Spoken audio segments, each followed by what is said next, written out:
Trying to figure out if this is working.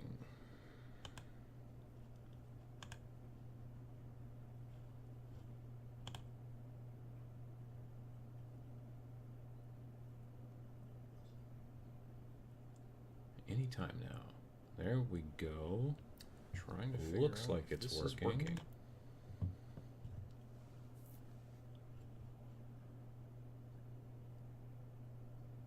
Okay. Gotta close that out. And I think that it's mostly there. Hopefully you guys can see me and hear me.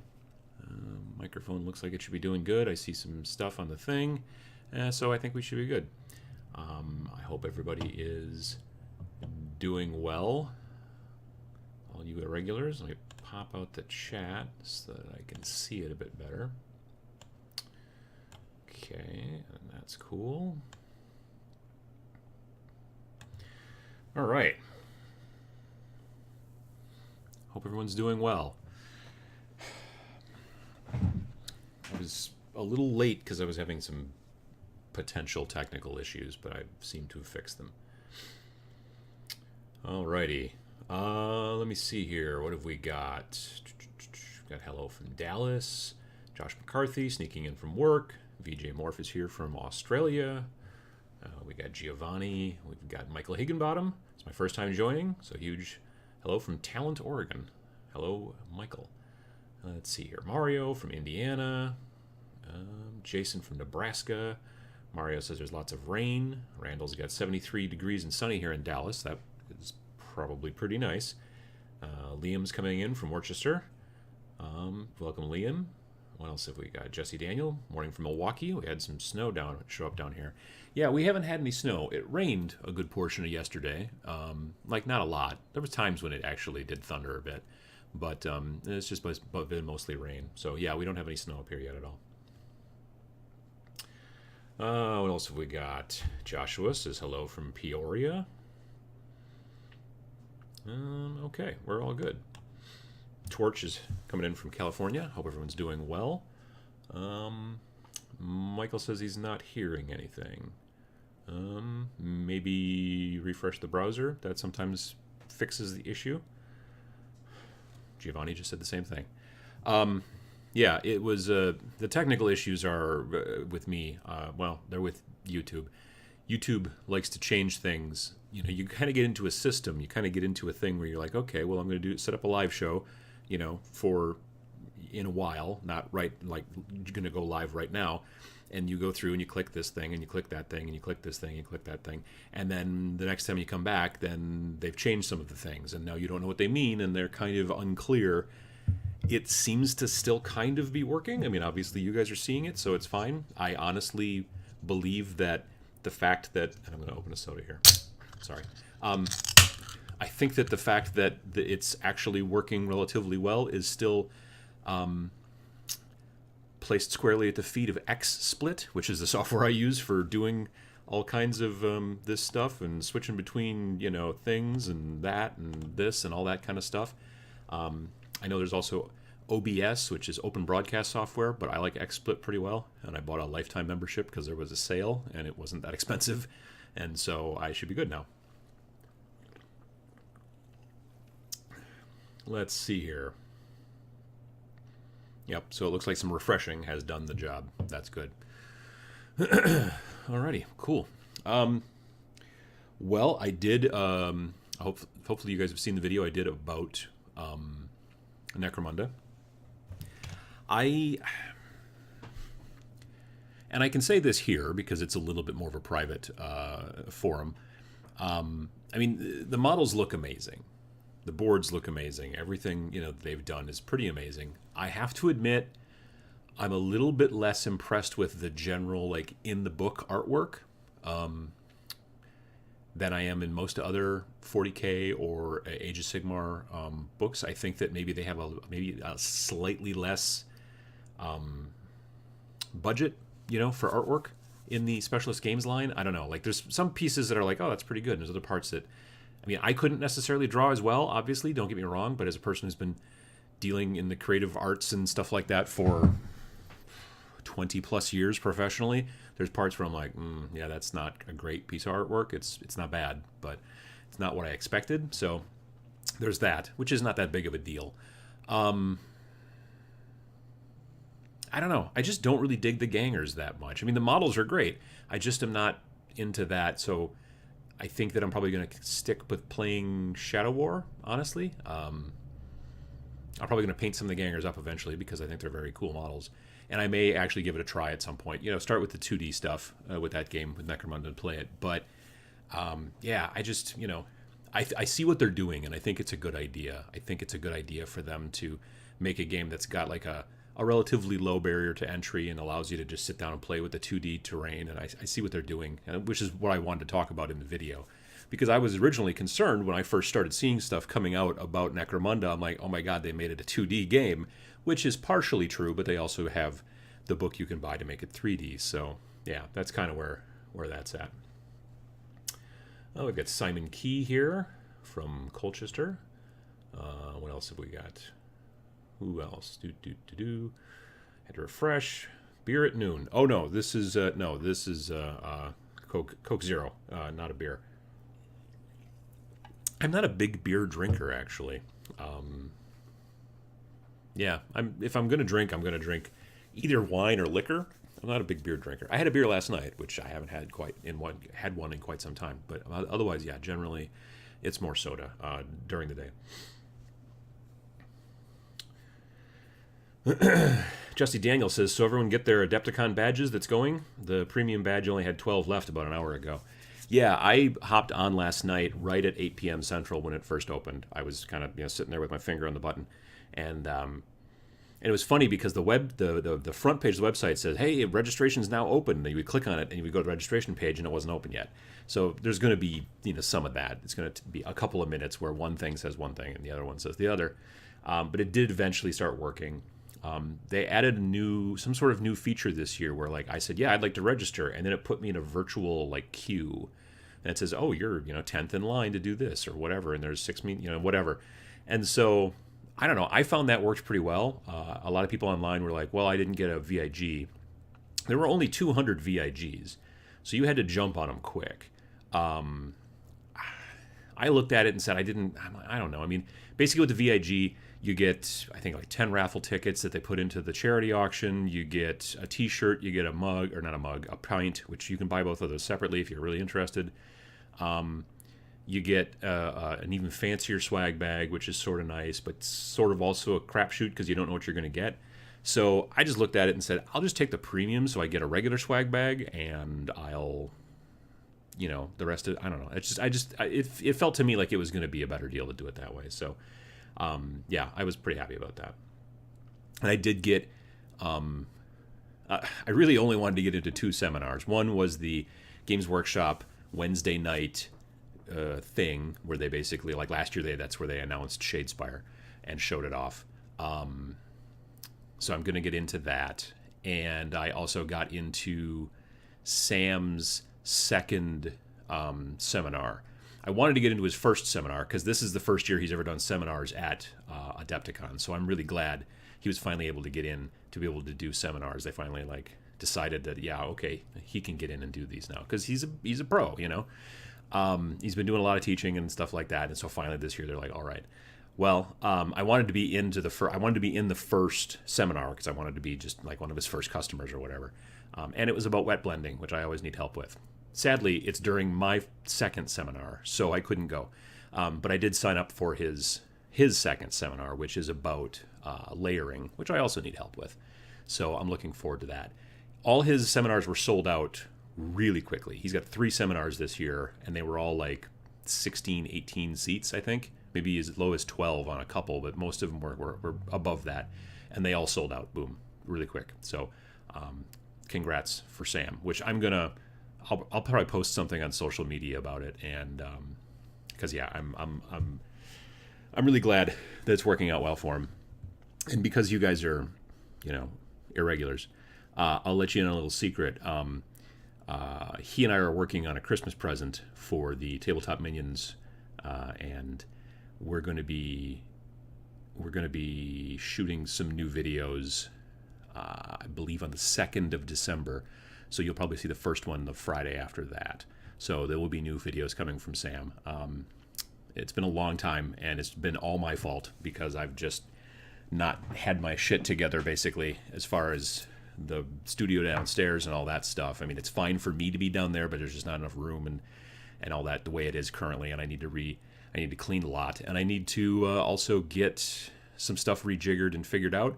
And so I thought, I can also just take all my stuff up to his place. I mean, he lives 25 minutes away, and I'll just take not all my stuff, but I'll take a lot of my stuff up to his place, and we'll just make a day of it, shoot 3-4 episodes, and we'll do that. So, yeah, definitely. That you guys can be looking forward to that. But I'm gonna spring it on everybody right around Thanksgiving, or maybe just be, I don't know.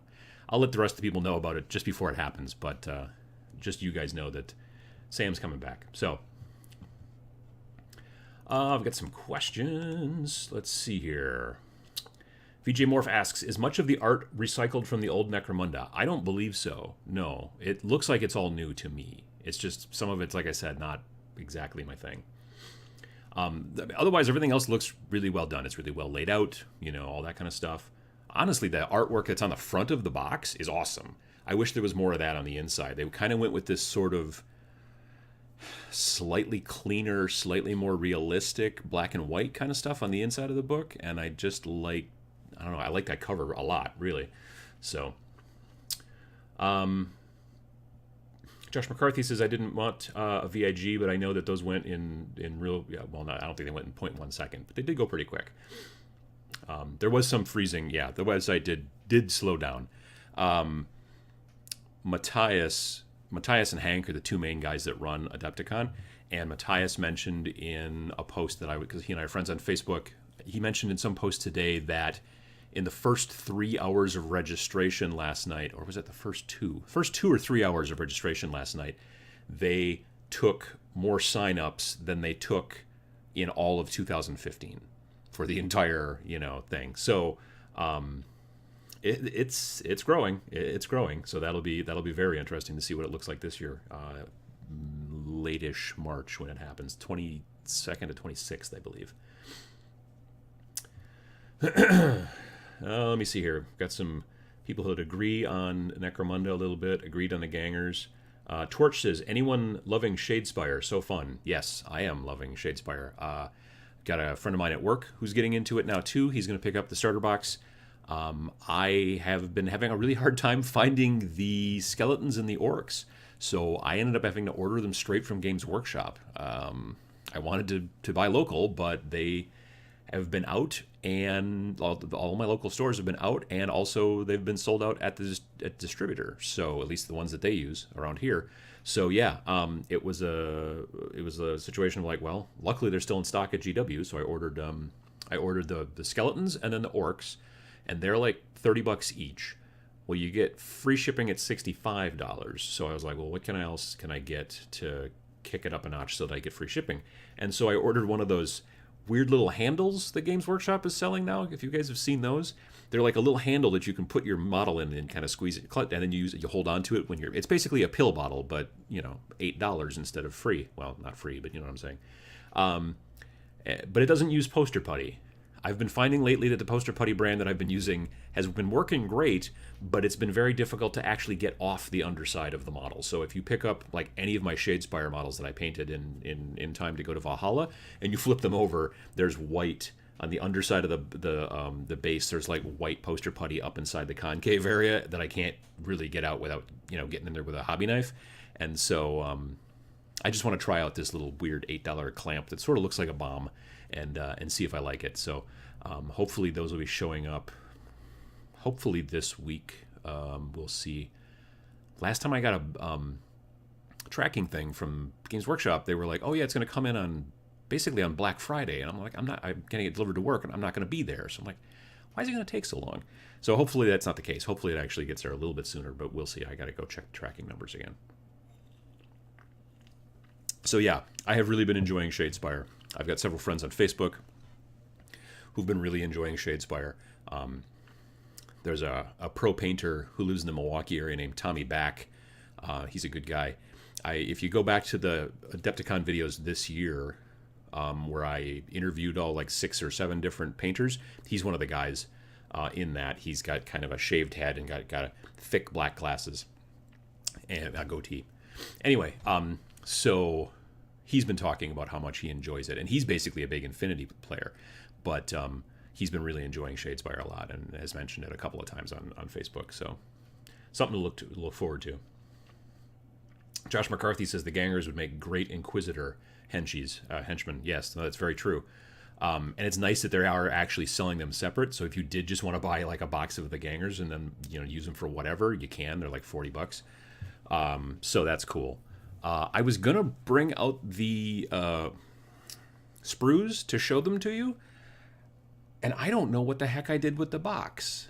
I don't remember taking it. It was sitting in the chair, and then our big heavy cat, Diesel, was sitting on top of it because he thought that was cool, and I didn't want him to squish it because he's heavy. And so I moved it somewhere so that he wouldn't sit on it. And now, like, it was 2 minutes before start, and I was already having some technical issues, and I was running around going, where the hell did I put that damn box? And I still don't know. I know where the instruction books are. They're in my backpack. But I don't know where the box is. It might be in the basement. I might have moved it someplace weird in the... Oh, it is in the basement. Yep, I know exactly where it is. It's in front of the workbench downstairs in the basement because I was holding it up in the video that I filmed on Thursday night. That's where it is. I knew it was in the basement, but I just didn't look over there. Anyway, so the sprues are amazing, but they're also amazingly dense. Like, you get one sprue, normal size, half sprues or whatever. I don't know what they are. Well, normal size sprue. Okay, so this, I did grab this, and then I couldn't find Necromunda. So this is a box of Sniper Scouts, right? Games Workshop Sniper Scouts. What's the date on the sprue? The date. Well, why would they put the date on there? That'd be crazy. Wait. 2005. So these are 12 years old, okay? You get a sprue this size that's got 5 gangers on it and all the parts they need. Or, if you go back to 2005 and the technology they had back then, you get these 2 sprues that you can make 5 guys with. And I can stick my fingers through in all these different spots. There's so much wasted space, and the new ones are not like that at all. If you go onto the website and look at it, they do show pictures of the sprues, and they are, like, looking at the sprues, and that's kind of what I wanted to show you. I'm going to do some sort of social media post about it. If you look at those sprues, there's spots I'm looking at them, I'm like, I don't even know if I can get a clippers in there. I mean, they're really tight, almost too tight to some degree. So that's really kind of interesting to me. Yeah, but the fact is that you can buy a box with 2 sprues in it, and it will have enough for 10 gangers. And like I said, about $40 if I remember correctly retail. And then you could then make Inquisitor henchmen or whatever you want to do. There's a lot of interesting things you could do with that stuff, which I think would be kind of fun. So Simon Key says, it's a pity they didn't release all the gangs at the same time as a box like they did in the original. Yeah. It would have been nice if they would have released 2 in the box, 2 other ones, or something along those lines. I think that they're aiming at people who are thinking about getting into it. So it's kind of a beginner area. I think a lot of times that we look at the releases that they put out from the lens of, well, I've been playing for a really long time and I want it like this, but they're looking at it nowadays at least. And they did used to work that way quite a bit. They were always just thinking about the people that they already had. The new Games Workshop is constantly thinking about how can we get new people into the hobby, which I think is a good idea, both for the hobby and also economically for them. But the fact is that they really need to it would be nice if we didn't have to wait until probably almost Adepticon before they release the next gang. So I don't know. I mean, I understand what they're doing, and they can't release everything all at once. As it is, people are already unhappy that they released Gang War at the same time. So people are calling it a launch day add-on or something like that, which I believe is more of a video game term. People are like launch day DLC or day one DLC. People get pissed off about it because they're like, why didn't you just put it in the game? And with video games, I can kind of see that. I can kind of see like why didn't you just put it in the game? With tabletop games, it's if they would have put it in with the game, it would have made the game cost a lot more. And there are probably some people who probably don't want it. You know what I mean? There are plenty of people who do, but there are also plenty of people who are like, well, I was going to buy this, but it's $160 now. Whereas if you said, well, it's 125, but if you want to buy this other book, it's 30 down the road, then it'd be like, well, if I get to the point where I like this, then I'll buy that. Whereas if you could lump it all together, you could have put 4 gangs in there, 3 extra books in the whole thing and said, it's $250. And then people would have been like, wow, I'm not going to buy that. Giving them baby steps, I think, is a smart, and you have to find where that cuts off. You can't be like, well, we sell the kit for $50. It's just the dice and the tiles. If you want the instruction booklet, well, you have to add this. And if you want this, then you have to, you're not going to do it that way either. So I don't know.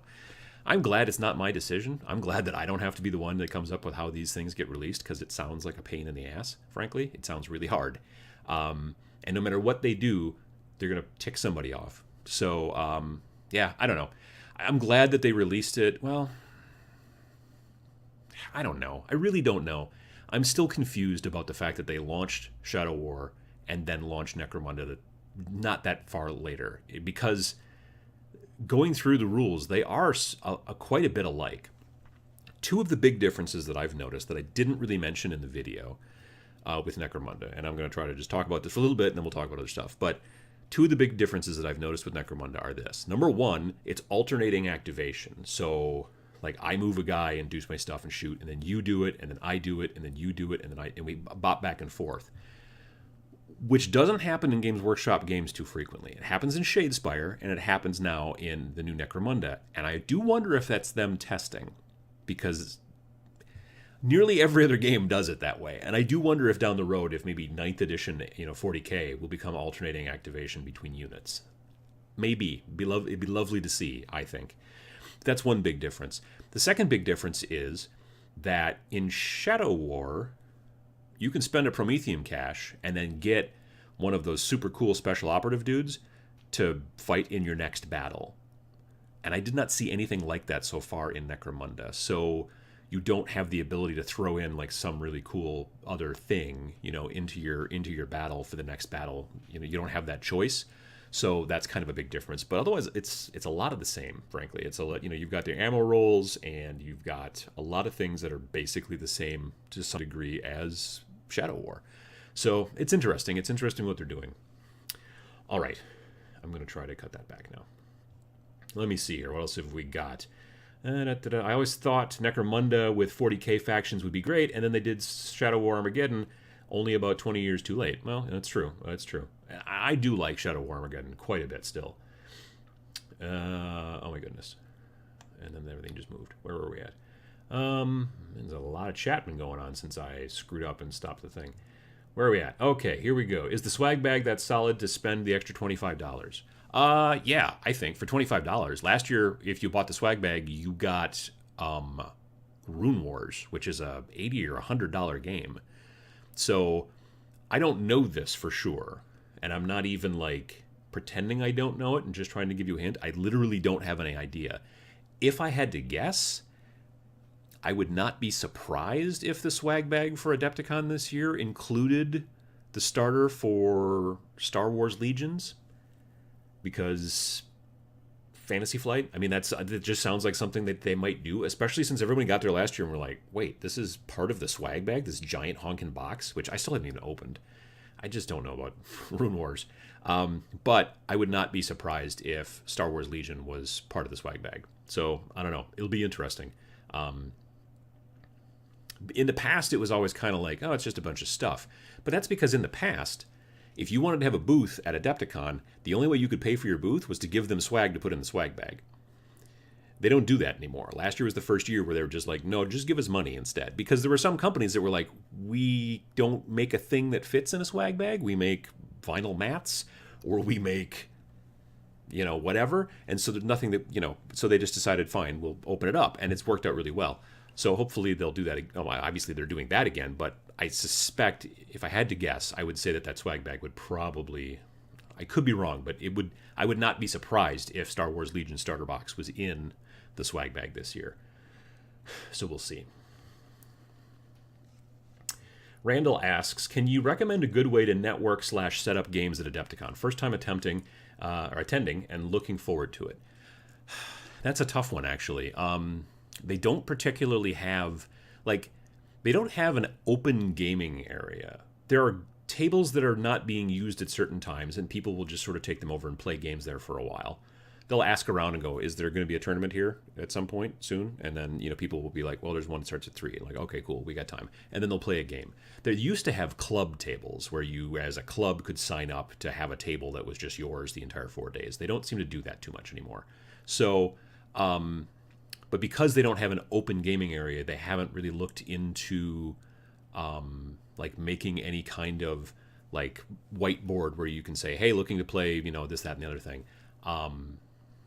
So I've had a talk recently with Hank, who's one of the other guys who also helps to run Adepticon. We talked about a couple of different things, and we also talked about a potential app that they may be interested in potentially having my day job help out with. So we're going to have more conversations about that potentially after this year's Adepticon. But yeah, so that might be actually, honestly, a feature that could be really helpful. The company that I work for, we make an app for a tech conference that takes place in the Wisconsin Dells every summer. And one of the things they have is, I forget what it's called, but it's basically, they have these open tables where people can get together and talk about tech stuff, specific, subject matter. And they have a board where people put Post-it notes on the board saying, tomorrow from 4 to 5, we want to have a table and talk about, whatever, some sort of thing about development. I don't know. I'm not a developer. And then people on staff go through and they take that data and put it into the app that we wrote for the tech conference. And then people can be looking at the app and go, oh, there's a new thing that's going to be at this table tomorrow. Oh, cool. I'll go check it out. And it's worked out pretty well. So it's something that could be done, basically. But right now, there's not a great way to do it unless you've maybe got like a Facebook group or something. Hopefully, well, definitely by the time Adepticon rolls around, maybe that would be a good use for the app that we're working on at my day job. The Game 4 app. That could be a good use for it. So we'll see how it goes. Josh McCarthy says, yeah, I got into the GW Sneak Peek too. That one I was worried about getting into. It's got like evidently 400 seats, but still, they probably go pretty quick. So I didn't go to it last year because I actually didn't get to the convention until Thursday morning. Well, almost lunchtime, actually. So this year we're going a day earlier. Partially because I want to go to the GW thing and see if there's anything at the GW thing. And also partially because last year when we got there at noon, we didn't actually get into our hotel room until like 4. So going the night before, even though it's going to cost another night worth of hotel, I think it'll be fine. I'm looking forward to it. So, oh, David Mathis says, hey, I finally found it in from one of the regular streams. I'm way far behind with the chat here, everybody, but welcome, David. Sam Videos, yeah, that was, what's today's topic for the stream? I don't generally have a great topic. I mean, sometimes I talk about stuff. Talked about Necromunda a little bit, but otherwise I pretty much just talk about what you guys want to talk about. Sam Videos, everyone's glad about that. Glad to hear it. I'm currently moving my hobby space, says Twerch. What a mess. Gonna take all day. Yeah, it's gonna take me longer than all day. Tempted to go to the Games Workshop event, but I didn't get my hotel room for Wednesday. Yeah, that makes it tough. Exactly. VJ Morph says, loving Shadespire, just wish I could get my wife to play it with me more than once. I should get my wife to play it with me. I bet you she would like it. She likes board games a good deal. So yeah, she likes boring ones though, so maybe she won't like Shadespire. I'm just making that dig at the games that my wife likes to play because she's not here. Tranius says, in the Gang War supplement, is there only Goliath and Escher rules, or does it mention the other gangs? A lot of people have asked that question because they think that the Gang War book is about the other gangs, and it's not, which is probably a misnomer in naming it on GW's part. What the Gang War book does is it does 3 things. It gives you the rules for 3-dimensional terrain, climbing and falling and jumping and hopping and skipping and whatever. It gives you the campaign rules so that you can play and advance your gangers, and this one's got his leg blown off and he gets a robot leg or whatever, all that jazz. And then the third thing is basically new scenarios that really apply to the campaign stuff. There's no stats in there for the other gangers. I'm pretty sure what will happen is that when you buy a box of one of whatever the third and fourth and beyond gangers, when you buy a box, they'll probably have their rules, or they'll have their cards in the box. That's another big difference between Necromunda and, say, Shadow War, is that Necromunda's got cards for all of the gang, or for each of the units, you know what I mean? Because they know how many units. So I'm sure that the cards will come in the box, just like the cards come in the box for the skeletons and the orcs for Shadespire. It's going to be the same type of thing. So most of those rules are right there, on those cards and everything, so you don't have to worry about going, well, I need another book. I don't think they're going to make an add-on book that says, here's the rules that you need if you want to play these other gangs. I'm more likely than not, I would assume they're just going to have the rules on the cards. So, yeah.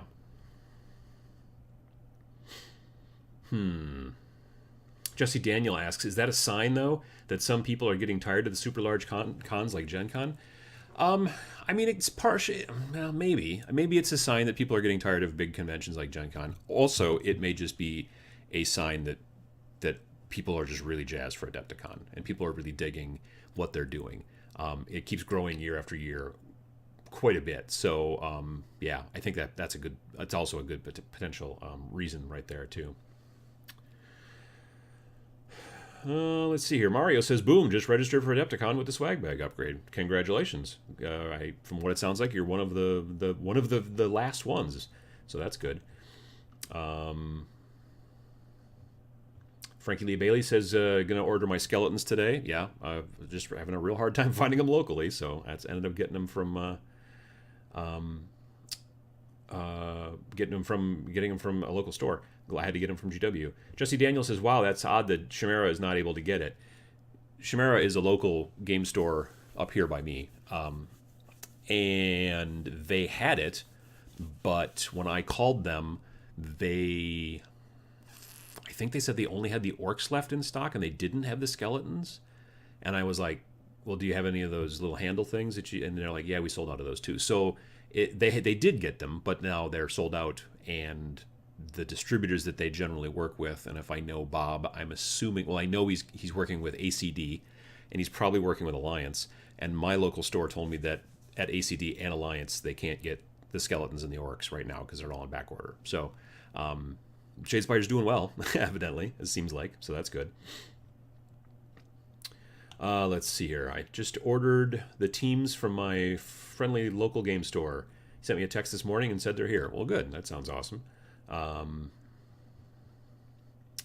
Simon says that the orcs are Shadespire easy mode and the skeletons are Shadespire hard mode, and he plays orcs. I will probably play the skeletons because I love the skeletons, and I will probably get stomped a lot, which is fine. But I did buy the orcs as well, just because also, like, I'm not super into orcs, but there's only 4 of them, so they'll be relatively quick to paint, I think. And I've never really painted orcs much before, so it'll be kind of fun just to kind of try a different thing. I don't know, maybe I'll become a giant orc fan, but I don't know. Probably not. Torch says he's looking forward to the mini holder review, the whatever they call that little thing. I forgot what they call it. Jason says, FYI on Adepticon, I just got my badge after Adam mentioned it, and after me, sorry, there are only 4 premium weekend badges left, so yeah, you gotta hustle. The new model painting holders are great. I picked one up and absolutely love it. So much better than pill bottles, says VJ Morph. Now, I do like pill bottles, but that's because I have a lot of pill bottles. But I am looking forward to seeing how this works out. And if it does work out, I could see buying a bunch of them. I mean, they're $8, which is not terrible, but I don't know. Hopefully they'll be able to be something that I can get my local store to order, and then maybe I can get a discount. So there's always that, too. Let's see here. Torch says, I may have to pick up one and play with it. I do like the ability to screw a tank on it. I guess I haven't noticed you could do that.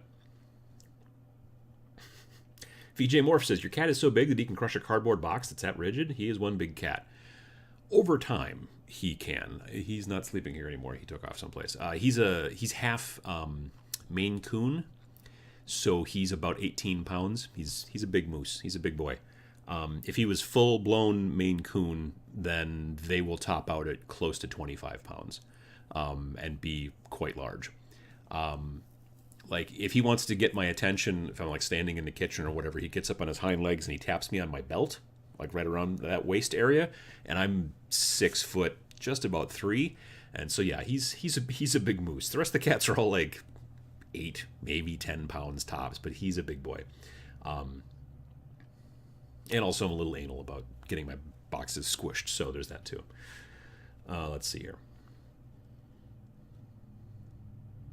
Jesse's saying, I'm also thinking that one of the reasons for fast registration at Adepticon this year is that the value in the premium swag bag last year. It's a very good point. Like the premium swag bag was pretty nice. Like it used to be the swag bag was like sort of real hit or miss, and then Privateer Press started dropping War Machine or Hordes like battle boxes into them. And then people were like, wow, this is a whole battle box right here in swag bag? That's pretty cool. And then they started dropping 2-player starters in them, like one of the last couple of years before they moved to Schaumburg. And then like last year at Schaumburg, then I don't remember if there was any, I don't remember if you got any Privateer Press stuff last year in the box or not. But yeah, that entire box that was the entire game of Rune Wars, that was, people were surprised by that. So yeah, that's kind of interesting. The Shadespire sprues are super dense too. I've spoken to quite a few people that have broken their minis trying to get them out. Yeah, that's, I mean, I love the fact that they're making them, they have the ability to make them so dense and all that stuff so that they can be a lot smaller. That being said, there is a line, I think, where it gets too difficult to actually clip them and get them out. So yeah, VJ Morph says, ditch the clippers and went for an X-Acto to get them out. Yeah, that's kind of a trick that you may have to do more and more as they go forward.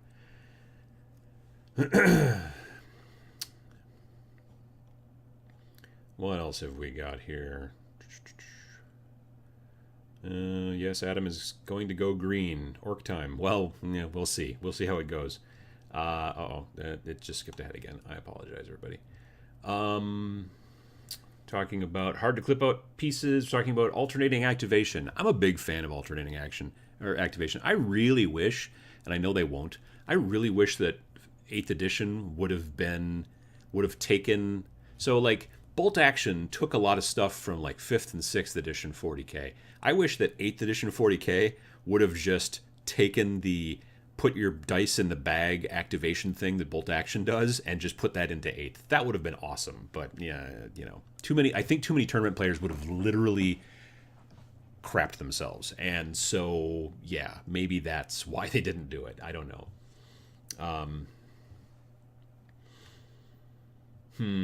What else have we got? Let's see here. Can't wait for Skaven. Yeah, I've got to get my Blood Bowl Skaven painted. They're built and textured and primed and sitting in the basement, and I need to get them painted so we can start playing at work from time to time. Necromunda should have been an add-on with Gangers. Yeah, that would be that would have been interesting. That would have been a very interesting thing. I think, yeah. Josh McCarthy sold his Rune Wars box for $75, which paid for his Adepticon and swag bag. Well, that's a good idea. I've still been holding on to mine because I've been trying to figure out what to do about it. I was thinking for a little while, like, well, I'll send it out maybe to somebody. I'll have like a giveaway and send it out and whatever. But, and I like the concept. I think maybe I'm going to give it away at TMX, at the Tabletop Minions Expo. That's maybe where I'll do it, because if I give it away to somebody, I'm going to end up giving it away to somebody in Germany, and that box is going to cost a whole bunch of money to ship to Germany. You know what I mean? And probably get lost because it's big. That Rune Wars box is not small. So, and nobody that I know around here is interested for me to buy it or sell it to them. So I think, yeah, maybe that becomes a door prize at TMX. That might not be a bad idea. Actually, my plan with TMX this year is to do more door prizes. I'm going to reach out to a bunch of different vendors and see about if they'll send us some stuff to do that, you know, like as a sponsorship thing for the convention, just so that we've got door prizes to hand out and whatever, you know, not raffles, because raffles get into a legal area in Wisconsin, probably in other states too, but definitely in Wisconsin, raffle becomes a whole thing. But a door prize, that's fine. You know, you can get away with a door prize. So, yeah, might just be able to do that.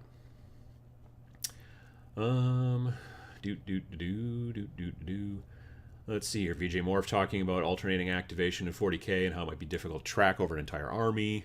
It's sort of true. I mean, there's ways you could do it. You take the dice and you set them near that horde, you know, that unit or a horde of whatever, and then hopefully you'll know. But excuse my ignorance, I'm relatively new to wargaming. What is alternating activation exactly? Good question. Okay, so basically the way that, say, 40k works now is that on turn 2, one team goes, you know, like let's say I won the initial toss, so I go first on turn 1, and then you go first, or you go, for turn 1. So I go move all my guys, attack with all my guys, shoot with all my guys, do all that stuff, and then it's your turn, and then you do all your movement and all your attacking and all your stuff, and now it's turn 2, and now it's back to me. Now, in Age of Sigmar, you roll off every turn to see who goes first and who goes second. In 40K, you roll off at the beginning of the game, and then it just alternates back and forth, back and forth, back and forth throughout the rest of the game. Alternating activation would be at the start of, let's say, the first turn, I roll and I get to move a single unit. So maybe a squad of 5 guys, or a single monster, or an HQ guy. Move them and do all their activation and stuff. Done. Then it would become my opponent's turn, and they get to move a single unit and do all of its activations and shooting and all that junk, and then done, and then back to me. So I'm not... The problem with 40K to some degree right now is that if you get to go first, you can easily... Like, I have played a game not that long ago, actually in Utah, at Valhalla, where I lost a big portion of my army in the first turn before they got to do anything, because I didn't get to go first. So it's because I didn't get to go first, I lost several expensive units, points-wise, right off the bat, because he targeted them and they were destroyed, and I never got to do anything with them. And that's kind of a bummer, you know what I mean? So if you were able to alternate stuff, he could have tried to take out my very expensive unit with all of the firepower from one unit, but if that one unit couldn't seal the deal, then I could potentially, now to the next turn, get to use this unit, which is very expensive, and get taking a bunch of fire to actually get its job done, hopefully. So that's kind of the difference. It's either I do my entire team and then you do your entire team. That is not alternating activation. Alternating activation is I move these guys, and then you move these guys, and then I move these guys, and then you move these guys. That's kind of what I prefer. They're doing it in Shadespire. They're doing it now in Necromunda, but those are the only 2 games that they do it. The Games Workshop does it in. Everybody else in a lot of games is doing it that way now. So it's we'll see how it goes with Games Workshop down the road. Boop boop badoo. Let's see here. Alternating activations would be tough. We'd need tokens. Well, Lord knows we all love tokens. I love tokens. Where do you put the token if your unit is 40 models? Near one of those models. That's what I would do. My wife is much the same. Loves board games, but the minis put her off, I think. Yeah, well, my wife isn't put off by minis. She's not interested in like painting or building or anything like that. She's more of a knitter. If she could knit them tiny sweaters, maybe I could see that. I don't know that it would work well, but she could. I'd love to see an orc with a tiny sweater. Yes, board game. Well, when I talk about my wife and board games, she and a bunch of our friends like to play these games made by Mayfair. They're train games, and I'm not talking about Ticket to Ride. I'm talking about like Empire Builder, Eurorails, all those Iron Dragon and all that stuff. And you have this giant board of, like, let's say the United States, and it's covered in dots. And then you use a crayon and you build train tracks from this city to that city because you have oranges that you picked up in Florida and you need to get them to Detroit, but you need like train lines to get there, and you have to pay to build up the the games take 6 hours, and I'm just like, no, I will not do that, thank you. Not my interest.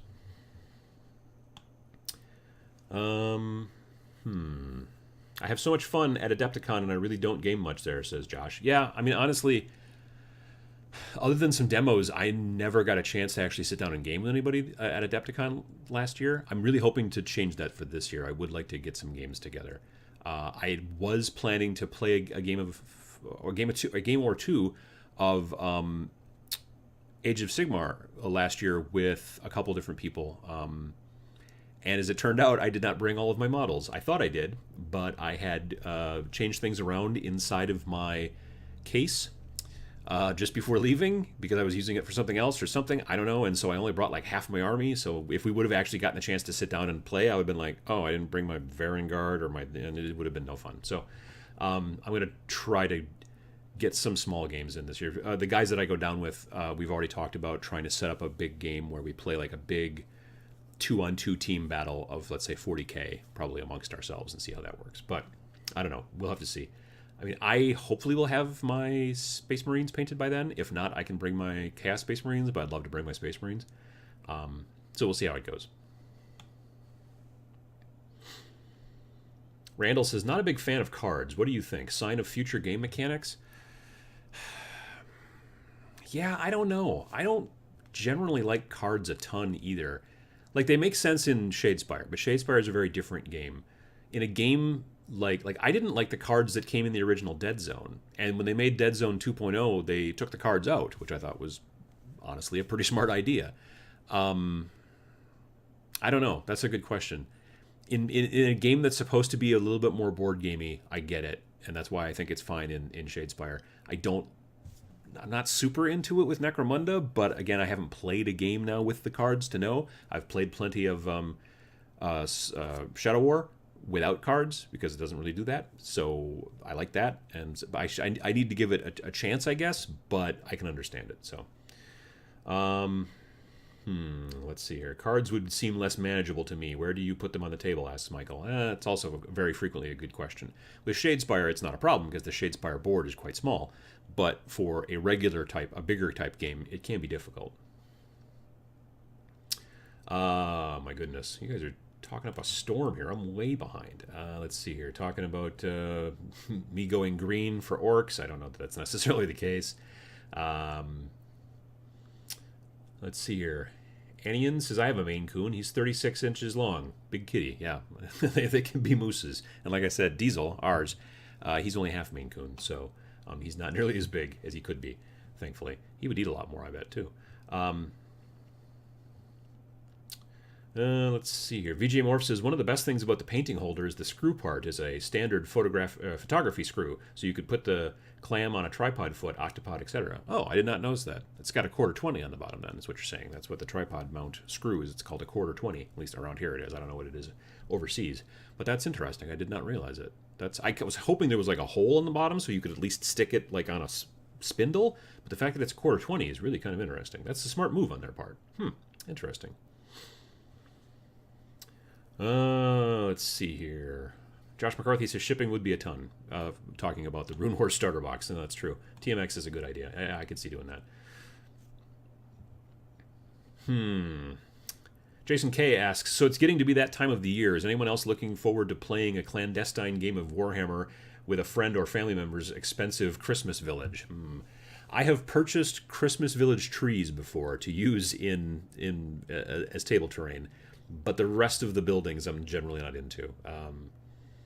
Yeah, I don't know. I don't know that I'm planning on bringing... Like, I kicked around the idea of bringing Shadespire to play, with somebody at, like, Thanksgiving or whatever, but I think I may just be better off maybe bringing a card game, something like that. I don't know. It depends. Like, one of the Thanksgivings that we're going to go to is there's going to be a lot of people there, so there's not going to be room. So a card game might work best.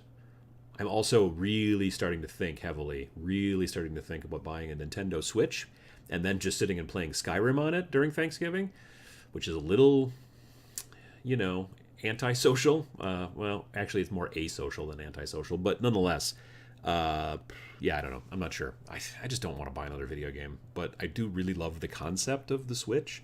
I love the pretty powerful handheld thing I can carry around. I just don't care at all about Mario or any of his friends. I'm a 46-year-old man. I don't want to play Princess Peach in Mario Kart, man. I just like, I would play kart. I don't want to play Mario Kart. I don't know. It's just something wrong with me. I don't want to do that. But they are putting Doom on there, and they put Skyrim on there. And I'm like, but everything else I don't care about. So I don't know if it's worth it to me at this point to spend $300 on a machine that I'm going to really basically only play 2 games with. But to be fair, I never did finish Skyrim the first time. So, on the 360, I don't know. The other thing is I've got a lot of stuff to paint too. So the question is, do I want to actually take up all the time with playing a video game? I don't know. Anyway, that's really nothing to do with any of this or any of you, but it's my thoughts going through my head. What else have we got? Looks like to me like a consolidation of smaller companies and etc. Talking about the stuff with TTC Combat now owning Hawk War Games, and then War Cradle is now having all the Spartan games. Yeah, I don't know. I guess I haven't really thought a ton about it. People ask me about that kind of stuff, and I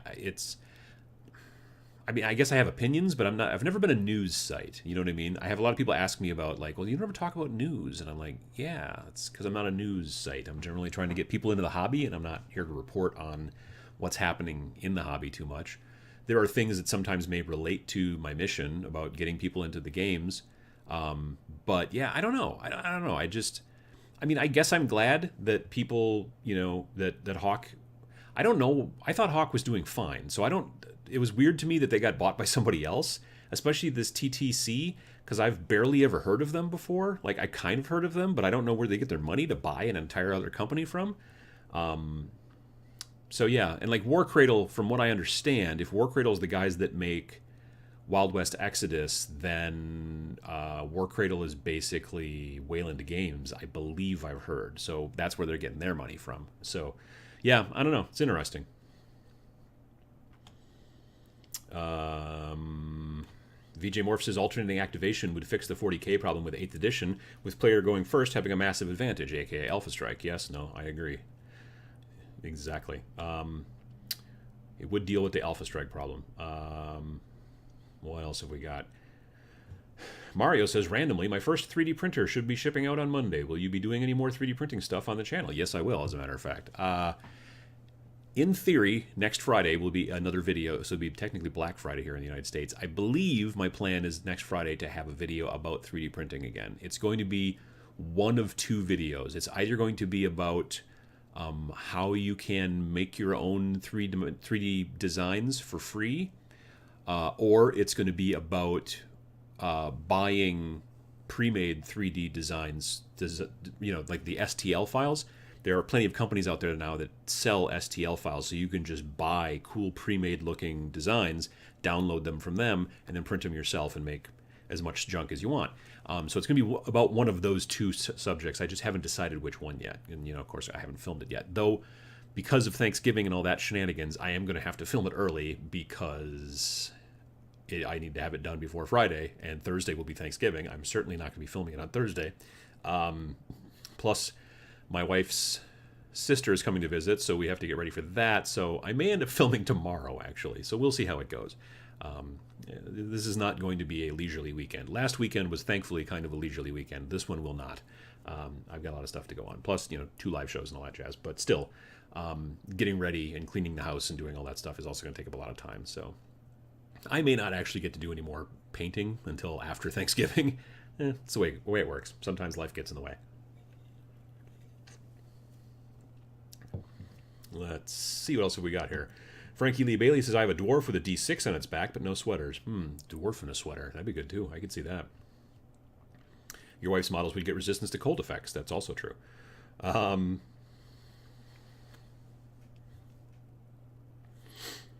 Jesse Daniels says, so she would be the person in the Puffing Billy games at Gen Con.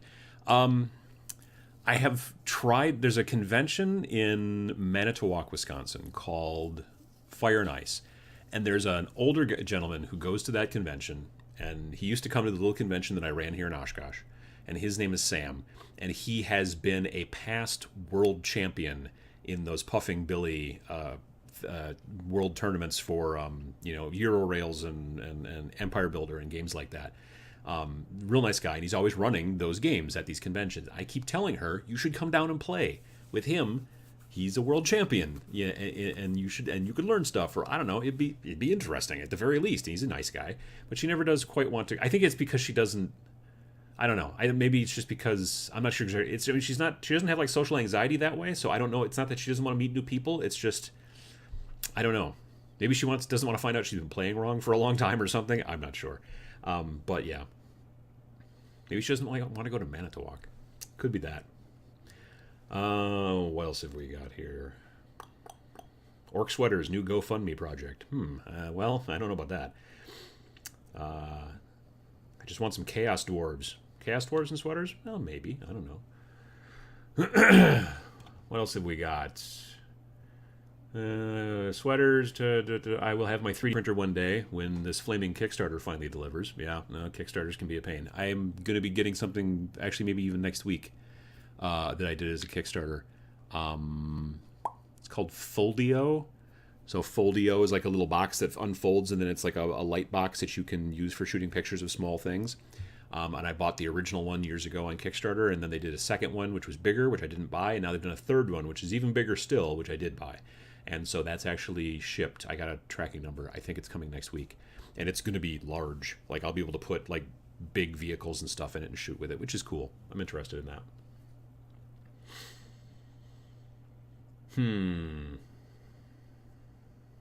Doop-doop-a-doo. Torch says, I love my Switch. Well, that's good. VJ Morph, I'm having my 31st birthday barbecue next weekend, and I'm setting up Shadespire. A lot of my mates are interested in giving it a look. Well, that'll be fun. And I suppose it'll be nice there, too, because it's kind of springish getting into summer down there in the Australia, so that makes sense. Torch says, I'm a 47-year-old woman, and I love Super Mario Odyssey. That's totally cool. I'm totally happy with other people doing it. Don't get me wrong. I don't know. It's just not my area of interest anymore. And I've heard really great things about Super Mario Odyssey, and I've watched even a little bit of video stuff about it, and it's cool. But yeah, so there you go. Let's see here. What else have we got? Happy birthday. Well, happy birthday as well to VJ. Frankie Lee Bailey says, come on, a $300 game system you only play 2 games on? You've spent how much on 40K? This is a good question. Yeah. And you only play one army. Well, technically I've got 2. Yes. In 40K I only have 2 armies. In Age of Sigmar it's a different story. I have 3. So anyway, yeah. And it's not so much the money. It's not the money per se. It's really, honestly, for me at least, with something like the Switch, it's my concern that then I'll spend a bunch of time playing video games when I should be downstairs building and painting. Now, lately, I have been from time to time playing video games, like when I get done downstairs, like I've been playing downstairs, and then I'm like, okay, now I'm going to go upstairs, and just before going to bed, I'm going to play 20 minutes in some video game. And then I do that and then go to bed. So I could do that with the Switch, I suppose. But I don't know. We'll see. We'll figure it. I don't know. I'm not sure. Yeah, video games. Anyway, Jesse Daniel says, in some ways, from what I've been seeing, it seems Hawk was having warehousing and shipping issues, and in that in some ways it turned into a merger/buyout due to that. Huh. Okay, I hadn't heard anything about that. That's interesting. Yeah, it's. There are some guys around here, from what I understand, that play some of the Hawk games. They want to drop Zone, not drop Fleet. Well, some of them may have actually moved over to drop Fleet, but I know that they were playing Drop Zone Commander, and but not at the store that I go to, at the other store across town. But those are the only guys that I know, I think, in Wisconsin, really, that do. I mean, I'm sure there are probably other people in Wisconsin. I don't know everybody here. As it turns out, there's like 5 million of us. But anyway, not 5 million gamers in Wisconsin. There's like 5 million people in Wisconsin. Anyway, my point is that I've only ever played Drop Fleet Commander once, 2 years ago at Valhalla, actually. And I don't know that there's a lot of people doing it here in America. From what I know, I think it's a little bit more an overseas thing. So I don't know. I don't know how they were doing as a company, and if they were having problems getting it shipped over here, that's maybe a different story altogether. Yeah, I don't know. It's interesting.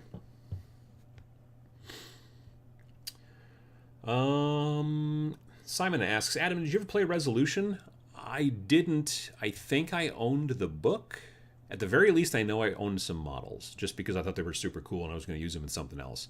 But that's an older game that I've not thought of in quite some time. So yeah, I did not. I don't believe I ever played. Well, no, I take that back. I did play a demo once at Gen Con, and I think that's what caused me to buy the book, and then I never played it again. A lot of that happens at game conventions, and you have to watch out for it. Unless you don't want to, unless you just like buying stuff. When I was a kid, when I was in my early 20s, and I would go to Gen Con, I would buy all kinds of RPG books that I was pretty sure I was never going to buy, but they looked really cool and I enjoyed reading them. So, there was that. It was just really interesting fluff and stuff like that. And it was just fun to look through them, but I just had a pretty good idea that I wasn't ever going to play them. So if you're cool with that, then that's fine. Let's see here. VJ says, yep, summer hits the start of December, so a couple of days after my birthday. Well, that's good. Michael Higginbottom says, I got in on a Kickstarter for Zuccotti dice. I'm excited to get them soon, but I probably shouldn't hold my breath. I don't know what Zuccotti dice is. I'll have to look those up. Josh McCarthy says between October and November had, no lie, 12 to 15 different Kickstarters for downloadable STLs. Yeah, that's interesting to me. And I don't know. I look at it from this aspect.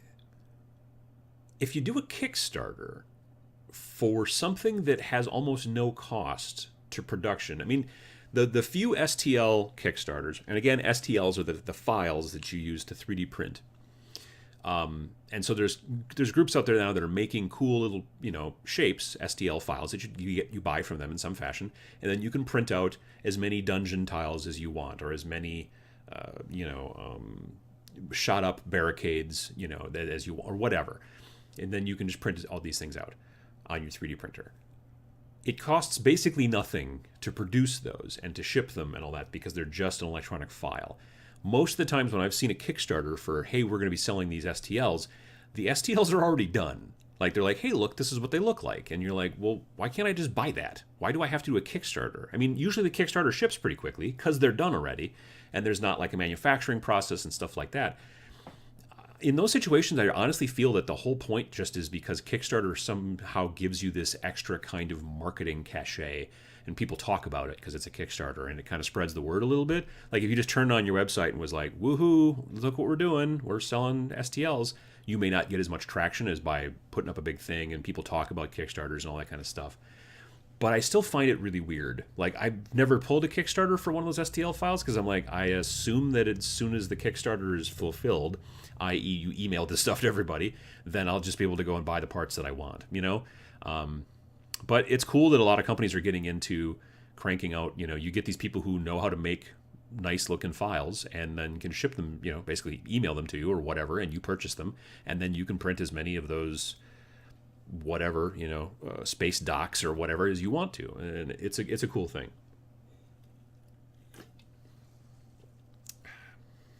VJ says, yep, video games are total time sinks. They can be. Some of them can be. Yes, STL. Hopefully, I don't know what it stands for. Mac might. But it's the 3D printing files, definitely, for,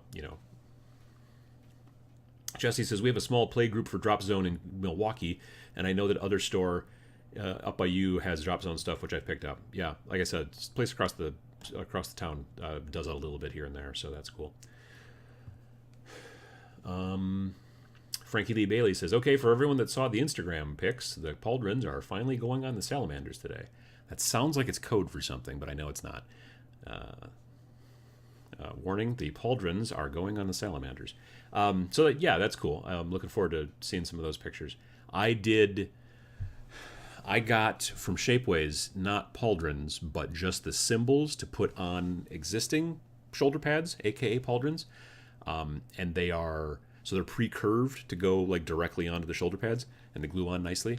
I got ones that look kind of like a Maltese cross, basically. So they're not very copyrightable, and they work really well they would work great for Black Templars or for Steel Cross, which is my homemade Space Marine chapter that basically just uses Black Templar iconography, but changes up the colors. It's not black and white. I'm going with a blue. It's like a bluer color for most of the armor, and then the shoulder pads are silver, with a bunch of wash and stuff. But anyway,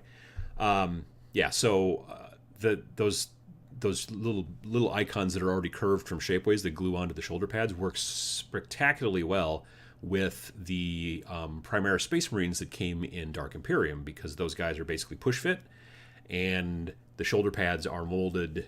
Like, you would have to do a lot of work to get the shoulder pads off to be able to put a good, Black Templar shoulder pad on. So rather than going through all that work with the Dremel and all that crap, I just glued onto the current, shoulder pads, just glued on the crosses, and they work great. I'm going to post a picture actually very soon of that, because they're basically my entire 2,000 point army for Space Marines is built. Bases are all textured, and now all of them have all the symbology and everything they need, and they're all tweaked. They now need to go to priming, which unfortunately is probably not going to happen until after Thanksgiving, but still, they're getting there, so that's good. Like I said, I would love to take that army with me to Adepticon. We'll see. But, yeah, it'll be fun. Let's see. What else have we got here? VJ Moore says, I still have a bunch of my old Vampire the Masquerade RPG books. I love reading the lore in them. Yeah, I just liked reading RPG books back in the day. I don't do it as much anymore, but I did used to do it a lot back then.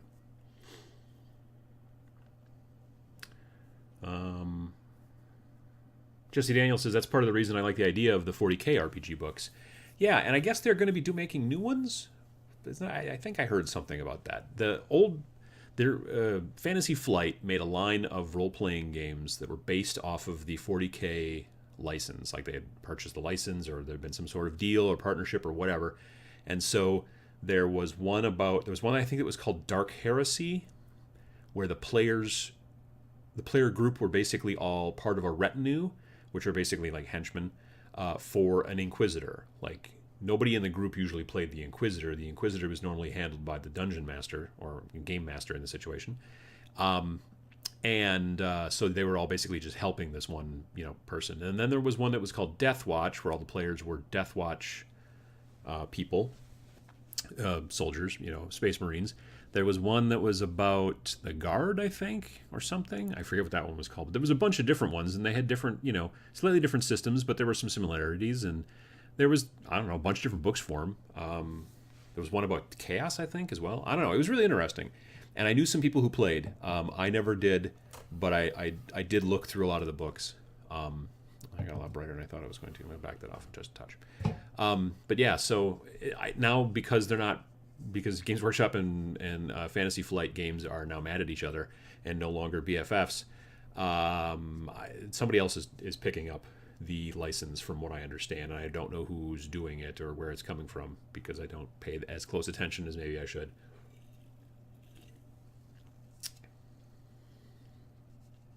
VJ Morph says, as a 3D/motion artist, I love the idea of modeling my own stuff, but getting it printed at a good resolution for a good price is the bit I wish someone would kickstart. Yeah. I mean, the stuff that you get from Shapeways, I think, looks quite nice, but it is not cheap. Those are the machines that make that happen are crazy, crazy expensive. So I can understand that to some degree. But hopefully, as time goes by, if more and more and more people start using Shapeways, maybe the prices will go down just because of volume. I'm not sure. That's a good question. I'll be seeing the Shapeways folks at the Las Vegas Open, which I did not realize. I mean, I knew I was going to the Las Vegas Open. I didn't realize they were, but the PR woman that I've dealt with in the past, like at Gen Con and places like that, and Adepticon, she reached out to me just recently to ask if I was going to LVO, and I said yes. And so we're going to get together and talk a little bit there. So I'm always glad to see those guys. They're really nice. But yeah, so I'm looking forward to seeing them. They'll be at LVO, and I believe they'll also be probably at Adepticon as well. They were at Adepticon last year. That's where I first met them. So that was cool.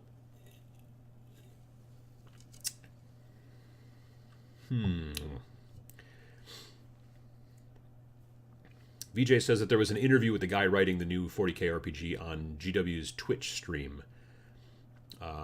That sounds I swear I heard about that. Yeah. And Michael says, yeah, VJ, my RPG gaming group is thinking about switching from Dark Heresy to the new RPG. That's cool. I mean, I think it's smart for them to kind of diversify and try to get... I mean, obviously they've been doing it with video games for quite some time.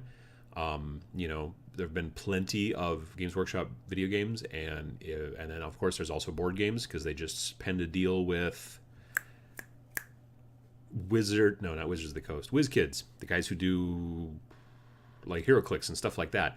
So WizKids, they're doing a deal with WizKids, and WizKids is going to start making their board games again. So, there was Relics, which is basically Talisman, but for 40K and not for Fantasy, and a bunch of other junk. So that's cool. I'm looking forward to... I bought... Was it called Conquest? Conquest was the 40K... kind of Netrunner, basically, where it was like a living card game. You bought a big box and it had all the cards in it, and it wasn't like a CCG where you're buying packs of cards not knowing what you were getting. You knew what you were going to get, and but you could kind of build your deck and craft it like they do in like Netrunner and games like that. Anyway, I bought it and I played it like twice, and I haven't played it since. So I don't know. I should sell it or something. But it's cool that they make those other kind of licenses, I think. And, the biggest companies can do that. It seems as if there have been plenty of board game things related to that for, say, or not related to them, but related to Privateer Press, War Machine, and Hordes and stuff like that. But they've all been produced by Privateer Press. I don't believe there have been any licensed games from Privateer Press, board games and stuff like that. Like they've done their own RPG, they've done their own board games. There was a video game for War Machine that was obviously produced by somebody else, but it was working closely in conjunction, I think, with them, obviously. So, yeah, I don't know. We'll see how that works out.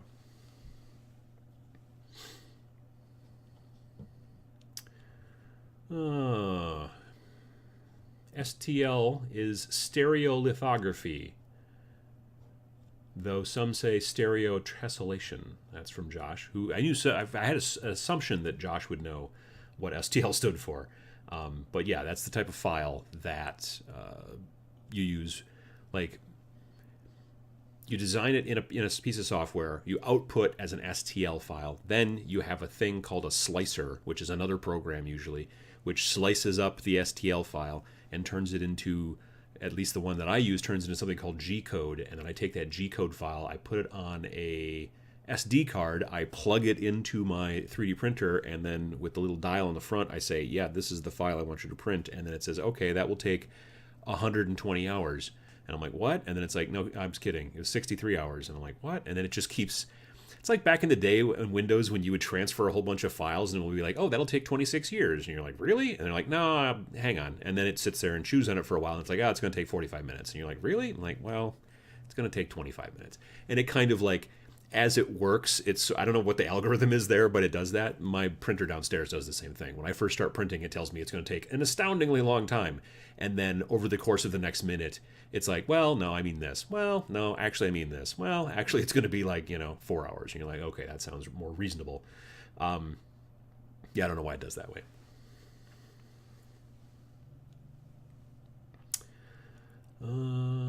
Giovanni says, I've got the Death Watch RPG and the Guard one. The Guard one was called Only War. I wish people wanted to play Death Watch RPG. Yeah, I don't know. I mean, I don't know how much... Like, to me, being a Space Marine, even though you're a Death Watch, that doesn't seem like there's a lot of role-playing. Like, if you're a Space Marine, you go out and you blow people up. That's kind of your job. Whereas it made total sense when you're part of the henchmen for an Inquisitor, because you're doing stuff and trying to figure out where the heresy is, and you're investigating and things like that. And to me, at least, that makes sense from an RPG standpoint. But being a person in power armor smiting aliens, that part seems like slightly harder to role play. At that point, I would think you would just play, the tabletop, the war game. But I don't know. I've never played it, so I can't say. But it did seem interesting that they were going in that direction for a while.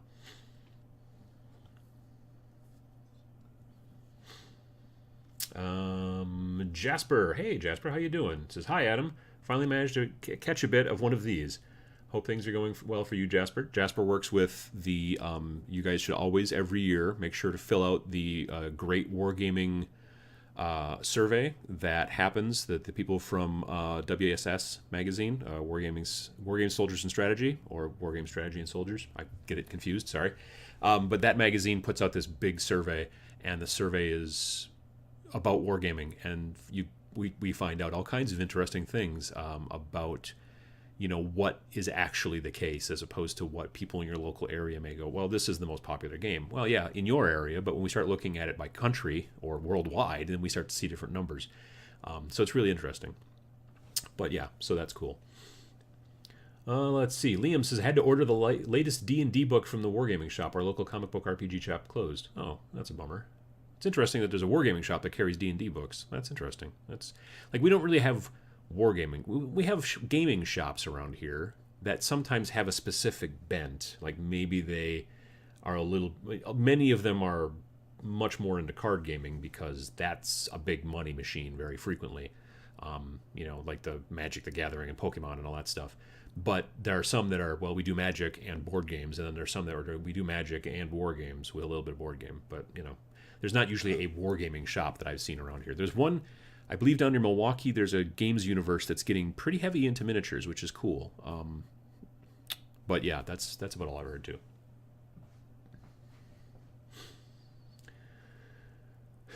Anyone reckon that a shop can manage to do all the nerd stuff? RPG, war games, comics, memorabilia?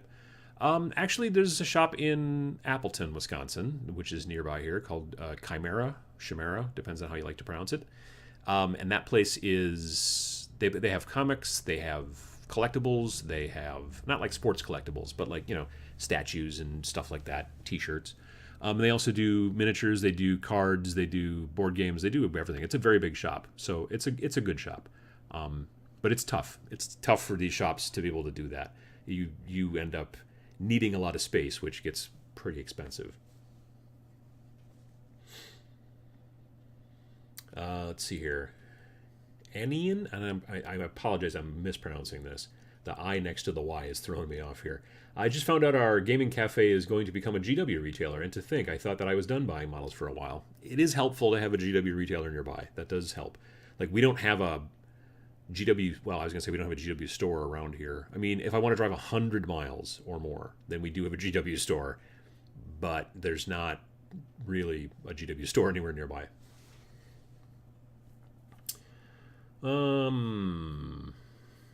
Let's see. Hey, Adam. Bat Rep update. Decided on a format or date for your first games yet? No, I have not decided on a format. Well, I've partially decided on a format. I'm kicking around actually maybe just doing some Shadespire to start. I think it would be helpful because it's kind of aimed towards maybe newer players. Yeah, I mean, I'm going to do them because I said I was going to do them. I'm not looking forward to it, frankly, because I basically just don't watch bat reps. Well, that's not completely true.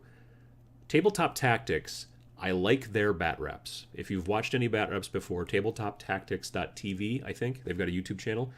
I like their bat reps, but it's basically just because I like the guys. Like, I skip through, they talk about lists and strategy and stuff at the very beginning that goes on for a really long time, which I fast forward past. But just them hanging out and playing and having a good time, it's kind of bantery, and so I like that. And they have pretty good production value, which I also like. But yeah, I don't know. That's a bat rep thing. That was tough. That was not the smartest thing I've done. Any news on the Discord channel? Yes, I'm looking into my decision. I think at least to start is to make it for you guys, make it Patreon only, and I'm not sure if it's going to be just irregulars or if it'll be all the patrons will get access to it. I'm not 100% sure yet, but it's not going to be just for all viewers, because then I would have to quit my job and just probably try to solve problems involved with that as far as that's concerned. So it's going to be very limited to start, at least to start. Maybe down the road, all of a sudden it becomes super crazy easy and it's awesome. So what I'm trying to figure out now is not so much not so much Discord, but how to get the Patreon part to work with Discord so that it can be related to each other. And there are hooks, API type hooks already designed to work with the two. And I'm just trying to fit that into all my other stuff that I'm trying to get done. I'm also working on some t-shirt kind of merch stuff, which hopefully will be launching quite soon in time for Christmas. So I'm getting close on that too. And the Discord's taken a bit of a back burner to that. This is one of the first places probably that I've mentioned the t-shirt thing. You guys get all the cool insider information, as it turns out. But yeah, that should be happening soon too. So that's cool. But it's, like I said, it's been pushing the Discord thing back a little bit. I'm also working on a concept. Well, not a concept. It's kind of a concept. I'm working on, I want to redo the website, and I'm looking at next year rather than me sitting down and poking at WordPress or, Joomla or Drupal or some other dumbass made up word. I'm really actually planning on just paying the company that I work for to build me a website. Like, I'll do the design and stuff because I would do it anyway, because that's what I do at the company. But I've already talked with those guys a little bit about doing that. So that's going to be coming. I'm just trying to figure out what the features are going to be, what it's going to be like. So yeah, that's something that's coming as well. I've got a bunch of weird, sometimes dumb irons in the fire, sadly. Randall says, I listen to the WSS podcast, highly recommended. Hear, hear. I agree. I'm also a big fan. It's a good podcast. Jasper says, I got the title right. Probably the first time, which is good. Thanks for reminding me that there are many more reports to write. Yes. Simon says, sorry about that. Simon Key says, so a question to all the old geezers. What were your first minis? Mine were Citadel Spacefarers. First minis that I painted were, I believe, probably Battletech. It was in very early college, and I bought a bunch of as I was starting to play some Battletech, but we were still playing with the little cardboard cards with the little plastic standy thing, we were moving them around that way, and I actually bought some figures to play. And I was like, okay, well, I think I have some paints. So I pulled out the old Testors enamels in the little glass square bottles that you used to paint your model cars and model airplanes when you were a little kid, at least if you were me. And I started painting with those horrible enamels, and it didn't go well. Let's just say that. Yeah. So anyway, those were the first models that I ever painted.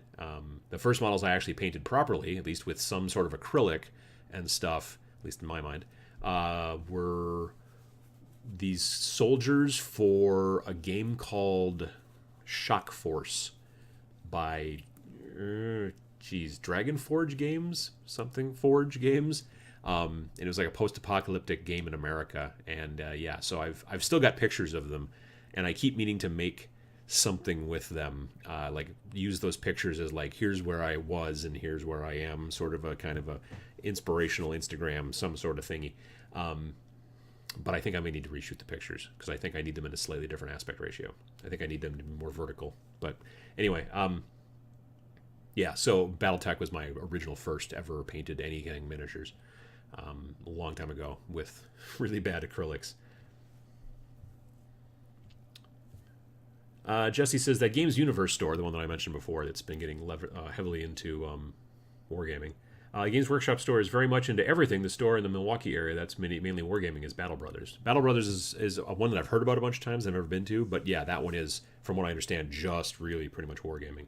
And I don't know that we could have up here in a smaller area. Like Milwaukee is, I don't know, 1 million people metro, whereas around here we've got between, Appleton, Neenah Menasha, Oshkosh, Fond du Lac, maybe 200,000, maybe 250,000 tops.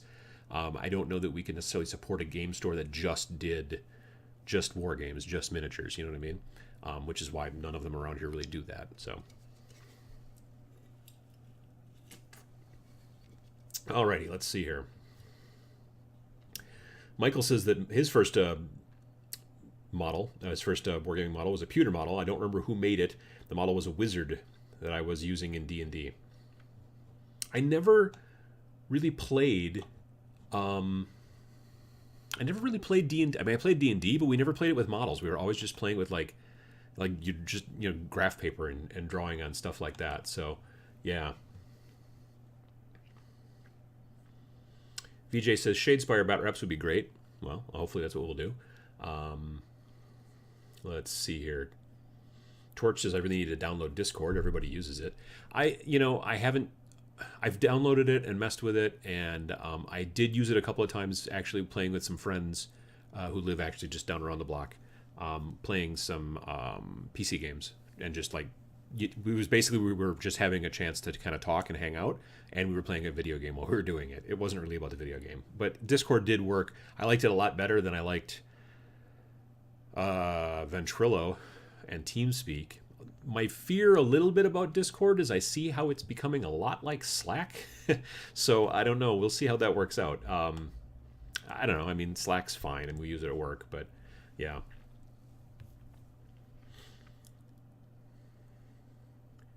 Let's see here. Let's see. I'd really love to see some Shadespire Tactics deck building. Very little of that on YouTube at the moment. Yeah, I would too, probably.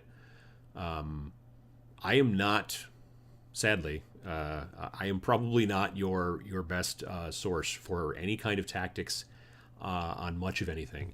I'm not a bad source for tactics on how to make a YouTube channel, but when it comes to actual gaming, I am generally terrible.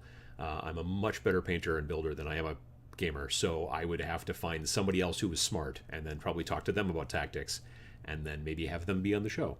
If I could find somebody who was really into that. Yeah.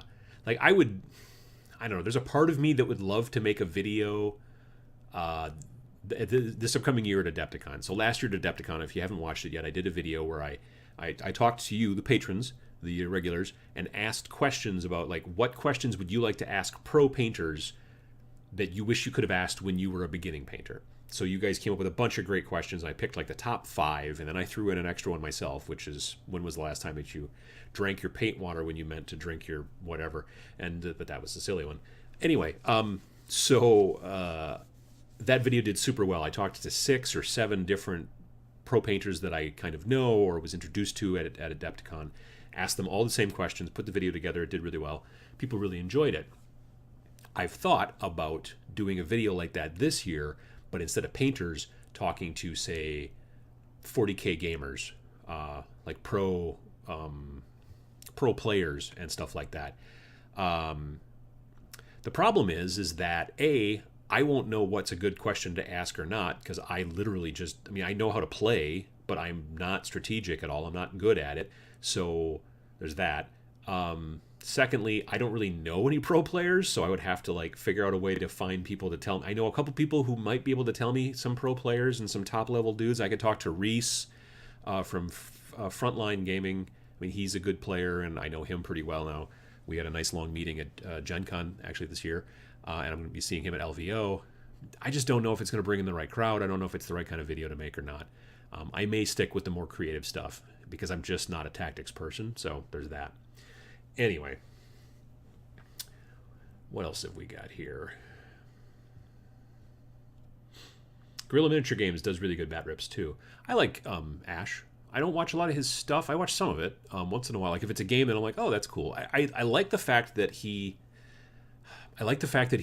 posts a lot of different games and a lot of different bat reps. I'm astounded he's able to keep all those different rule systems in his head. He's got to have an amazing memory. I can't do it. So there's that, because he does bat reps for games that I've never even heard of sometimes. And we're not that big of an industry, but there's times that he plays, I'm like, what is he talking? And, and in old stuff, he was just doing one recently for Battlefleet Gothic, and I was like, oh, wow, cool. And I like his stuff pretty well. It's not too bad. So yeah, definitely. But, he cranks out a lot. What else have we got? VJ Morph says, how about just getting a Squarespace or a Wix site? Well, I could, but there's some specific features that I'm thinking about doing too. Like I would like the website to be able to very easily handle the event management for TMX as well. So for the Tabletop Minions Expo, like last year, the listing of the events was me just one long kind of text file, just typing it all out, and I would like to be able to have some sort of maybe automation in that to some degree and stuff like that. So these are the features I'm kind of banging around in my head. There's a slim chance that it may just come to the point where I'm like, well, actually, this would be a better Squarespace site or whatever. Or maybe I'll just decide, yep, this would be a WordPress site. But I don't know. I'm not sure yet. The guys at work are awful smart. So, the developers, at least. So, yeah. It might be the thing I want to do. I'm not exactly sure what I want to do with the website. Like, right now, it's just sort of there. I did use it a bit for TMX. I want to be able to use it for some more things and try to figure out some stuff. So, yeah, I'm still working on that. There's a thing, and I'm going to talk a little bit about this during Adepticon at the second seminar I do that's talking more about content and branding and strategy and stuff like that of your YouTube channel. There's a fine line between I'm going to make sure that I really sharpen my axe and really think about it, and then never actually doing anything because you've been thinking about it too long. Like there's times when you need to sort of jump and just be like, I'm going to give it a try, and if it doesn't work out, it doesn't work out, At least I'll know. And then there's times when you're like, I really need to think a little bit more about this and be a little bit smarter about it. like those videos, if you've noticed the last couple of weeks on Facebook, I've not just been putting a link on Friday to the YouTube video. I've been putting in a video that I shoot that says, hey, you should go check out the video. And I explain a little bit about it. It's like 15, 20 seconds maybe. And it's me explaining what the video is going to be about. And then there's a bit.ly link that takes you to the actual video on YouTube. And I'm doing that because I wanted to see if I do it that way, do I get more engagement? Because there's all these people talking about how Facebook does not show posts that link to YouTube directly to your users as much as they show posts that have videos that are actually embedded into Facebook. And so I want to be able to, after 2-3 weeks, look at those numbers and go, maybe actually that's crap and that's not true at all, or maybe it is, or whatever. So, that kind of stuff. Yeah, these are the kind of things that I think about because I kind of have to, because I think I'm doing it by myself. So there's that. Let's see. A lot of people are saying BattleTech minis were there, also their first ones. 55-ton Shadowhawk, still have it from 1992, 1993. Nice. I think I still have some of mine, my earliest terrible paint jobs. They're in a drawer down in the basement, I'm pretty sure. Yeah, a lot of BattleTech. Let's see. Talking about painting Tau. I don't know the painting Tau. I didn't find painting Tau a pain. I found putting together Tau a pain, but painting it was actually relatively simple. But then again, I didn't get all those little stripes and all that fancy shenanigans, so there's that. Oh gosh, what are we doing here? There we go. So, at first, mini painting was painting the minis from Space Crusade. Nice. I remember Space Crusade. That was a cool game. Mario says, mine were the old school AD&D minis, also with those awful tester paints in the little glass bottles. Yeah. And see, the thing is, the testers does make acrylics. They make a line of Model Master acrylics that also come in glass bottles, but they're round glass bottles. Those little square ones, the enamels, they're fine for if you're painting a car or a plane. Well, they're not fine. They're okay for painting a car or plane. Even people who get into like hardcore scale modeling now, like of planes and cars and things like that. A lot of them at this point now seem to have gone to generally acrylics, but not all. So yeah, but I don't know. Acrylics are so much easier, and just those little tiny bottles of turpentine or thinner or whatever. Ugh, it's terrible. Jason K says, first minis were a package of lead Dungeons and Dragons minis. Have you ever seen that Stranger Things, the wizard mini that Will is using in the first episode was in that pack? Yeah. Those were pretty old miniatures that they used on that show on Netflix. That was pretty cool. Yeah, definitely. What else have we got here? Giovanni says, painting Tower, very easy, VJ Morph. It's only like 4 colors, so easy. Well, they can be, yeah. Like I did, the ones that I did, I primed them like a red oxide auto sandable primer color. I just primed them all red with that. It's like a dark red. And then I dusted them from above with an orange like spray paint. And so that you got like a variation, like they were orange on the tops and the shoulders and stuff, but it sort of blended down a little bit and kind of gave them some shadow and some definition. And then I just used a lot of brown washes like on the cloth parts, like their pants and stuff like that. And I painted their boots, I painted their gloves, I painted some details here and there. Painted the bases, and they were done. And they didn't turn out terrible. I mean, for one of my earliest, they were basically the first GW models I think I'd ever painted, really, and they turned out pretty well. So I don't know. If you don't want to get super crazy fancy, you can do it pretty quickly. So that was pretty good.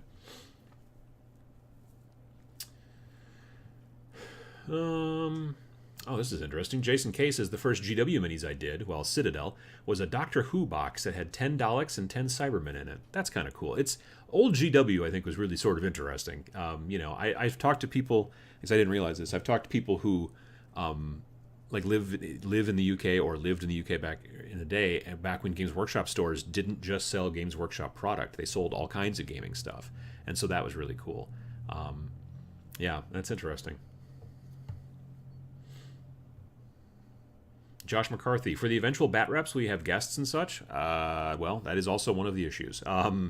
That's hopefully the plan. I mean, obviously, I'm going to have some people. I was hoping to do one with Sam, but he doesn't really play that much anymore. He just paints. Like he used to have an orc army for 40K for like 5th edition. He sold all that, so he doesn't really have any models. So, I mean, there's a potential. Like if we were going to play, he could play my you could play once I get my Space Marines done, we could play like a 1,500 or even maybe 2,000 point game. He could play one of my armies, I could play the other one, maybe. I don't know if he wants to be, sitting behind like my not as well painted armies. We'll see. Maybe we'll play some Shadespire. Maybe he'll get a box of the skeletons or orcs and crank them out real quick and make them look amazing, kind of blow me out of the water, which will be fun. So we'll see. I'm not sure yet. Yeah. But I know some other people that, like, if I do want to do 40K, I've got a friend, he and I would do a battle that would be at least 1,500 points. And he's almost done with his stuff painted. And if I use my Chaos, then I'm already ready to go. So it's just basically working on terrain. So there's that too. But yeah, we're getting there. But like I said, I think probably the earliest and probably easiest might be Shadespire, just because it takes up a lot less space. It's a lot smaller. That might be something. That's what I've been thinking since I've played like the first couple of games of Shadespire. Even at Valhalla, I was like, this might be the way to go. It's a good gateway game, so that's also good for the channel's mission, as it were, too. Oh, let me see. What else have we got here? Let's see. Adam the Not Tactician. Oh, yeah. Hardcore. I like do stuff, and people are like, why are you doing that? And I'm like, because that's what I wanted to do. They're like, it'd be smarter to do this. And I'm like, well, probably.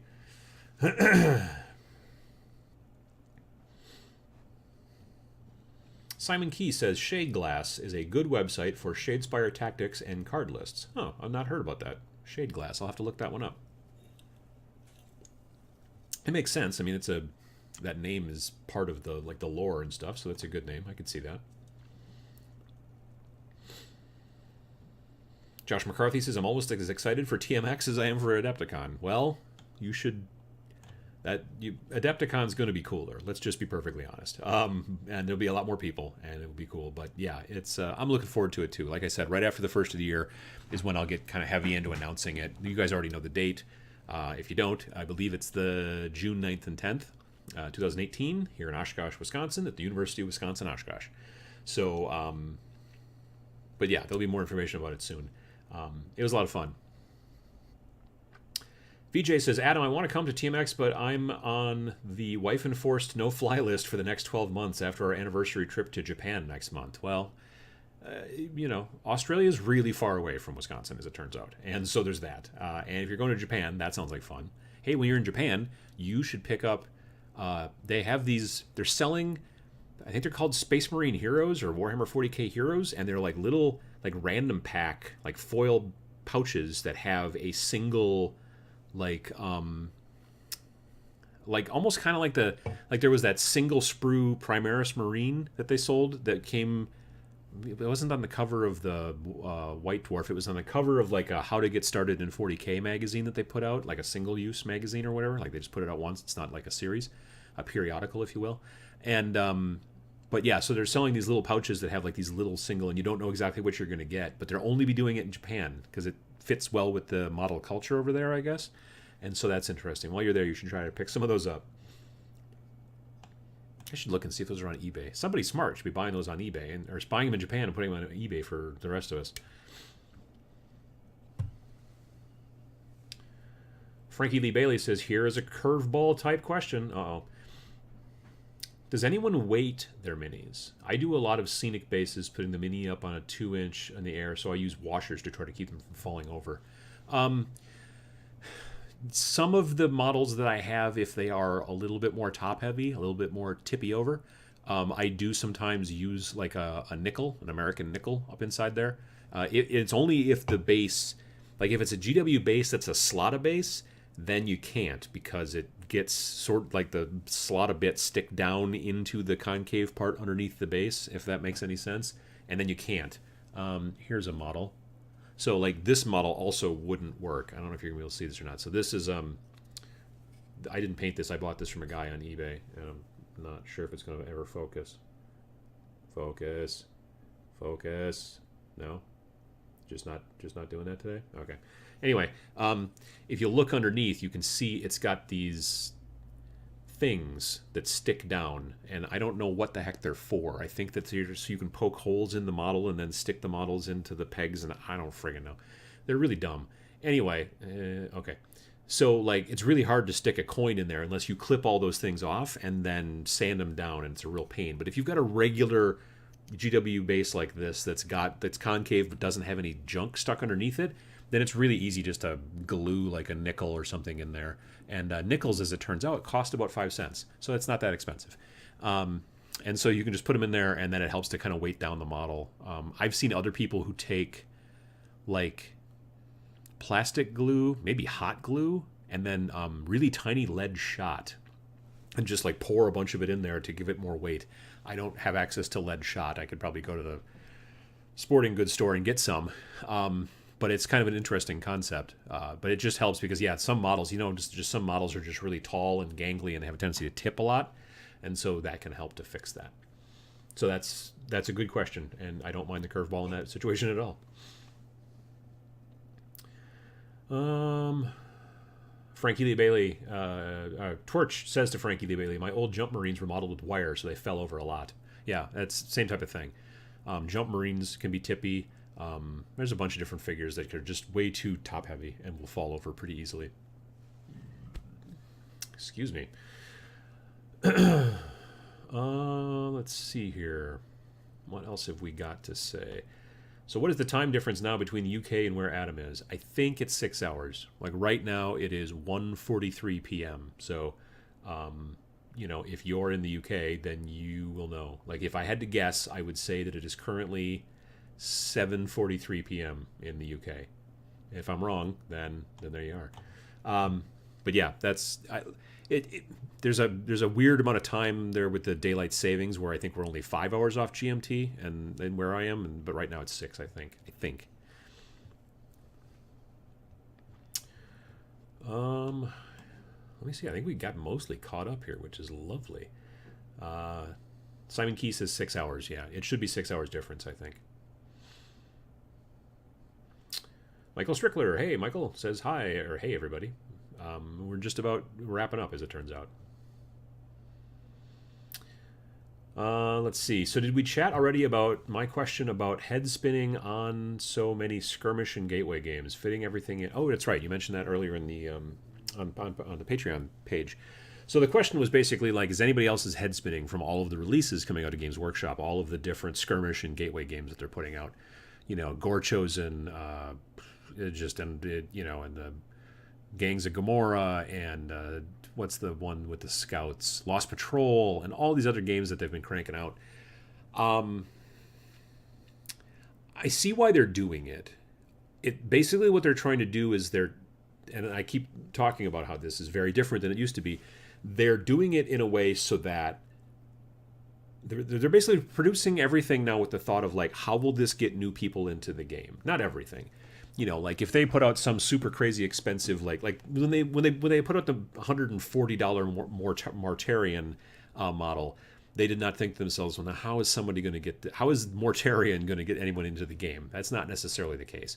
But a lot of the box sets, pretty much most of the box sets, are about getting new players into the game because they've understood finally, after years of not paying attention to it, that the lifeblood of the hobby is getting new people into the hobby. That's the case with really any hobby. If the companies that make fishing equipment don't target towards getting new fishing people involved in fishing, there won't be any fishing. You see what I'm saying? So you have to kind of like think about that general stuff and be like, oh yeah, no, really, we should really make sure we're making it accessible and easy for newer people to get involved and to get interested and then to become lifelong, hobbyists in this case.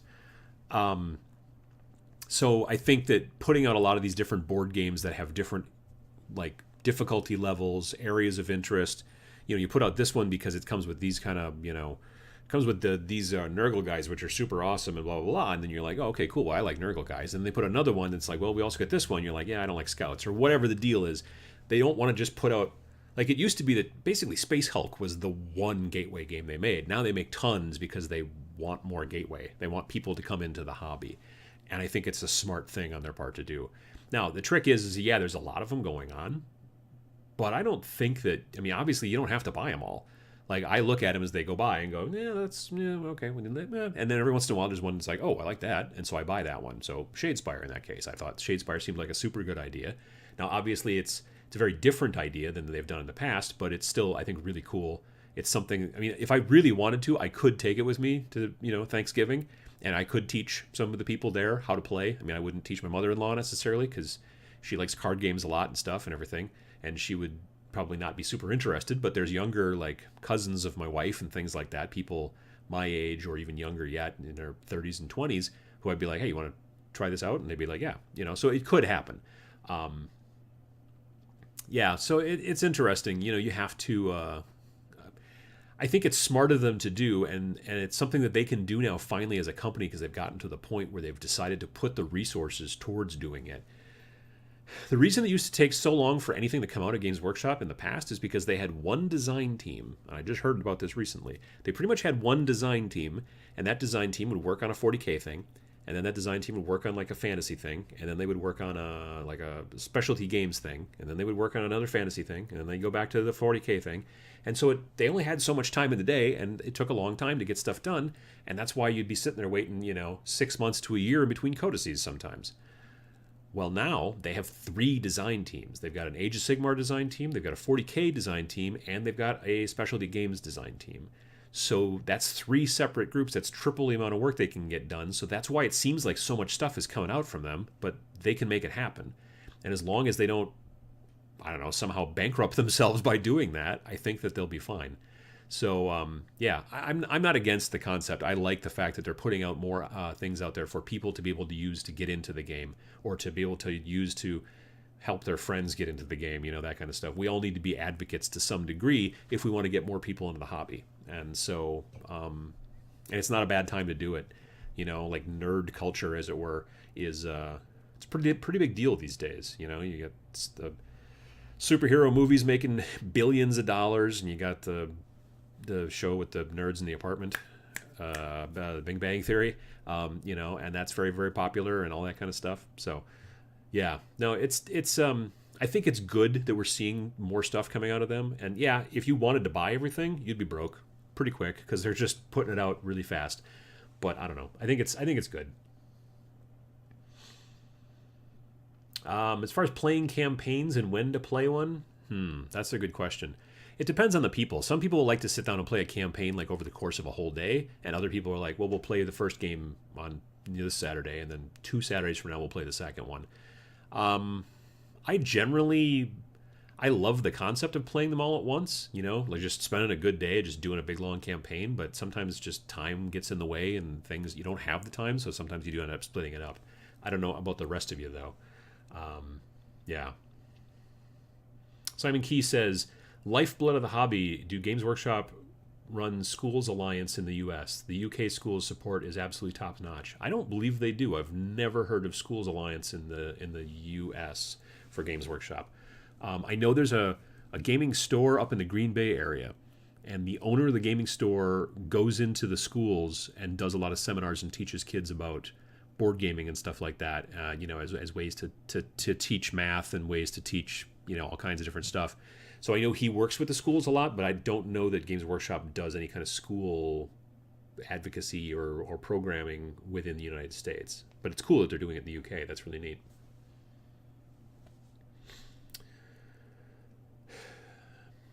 Michael says he almost drank his paint water. Yeah, I've got to figure yeah, I need to make a video about that or something. There's got to be a good solution to it.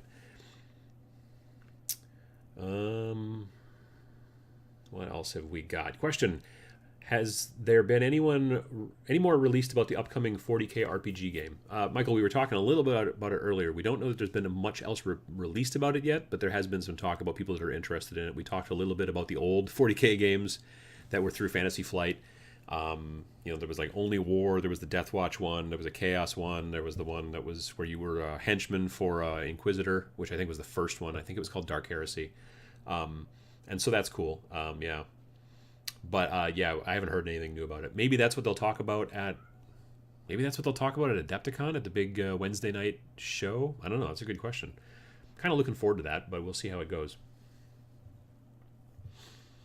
Randall says that variety in the game world is a double-edged sword, good and bad. Yeah, well, again, if you're like a collector, it's bad because you have a lot of things that are coming at you. If you're one of those people who needs like one of everything. But if you're not, I think it's good because it gives you a lot more choice, and you're not having to sit and wait and wait and wait and wait, for the next thing for your army to come out or whatever. I mean, it depends. There are some armies that have just not seen stuff in a long time, so that's problematic as well, but it's still a little bit more likely. I've got one of the cats is... What? What is the problem? I think that's Carlson. He's one of the boys. He's not the big boy. He's the other boy. Lars asks, is there any news about Battlefleet Gothic? Could it be coming up next-ish? I haven't heard anything about Battlefleet Gothic. I've heard a little bit about what used to be Epic 40K, which I think now they're calling Titanicus or something like that, and I think there's going to be some talk about that, or they're going to be potentially releasing that eventually. I think it's supposed to be coming. I've heard more about that than I have about Mordheim, so there's that. But yeah, I don't know. We'll see how it goes. Twerch, still impatiently waiting for my Necron Codex. Yeah, I can see that. Yeah, I'm kind of surprised actually the Necrons have taken as long as they have. Yeah, I was when they announced like the last two that they were going to release this year still, and they were both Space Marines. I was like, that's kind of interesting. Yeah. Let's see. Talked a little bit about interviewed the guy writing it on Twitch or some other podcast. Randall says things not to drink: paint water, bong water, Long Island iced tea. Now, I'm going to disagree with you on the Long Island iced tea. Those are lovely, but don't drive. Yeah. Let's see here. What do we got? Zombie Boy says, we had an Armageddon campaign, but then it fell flat once Necromunda was announced. I agree, though. I just need to focus on projects and try to balance different games on different weekends.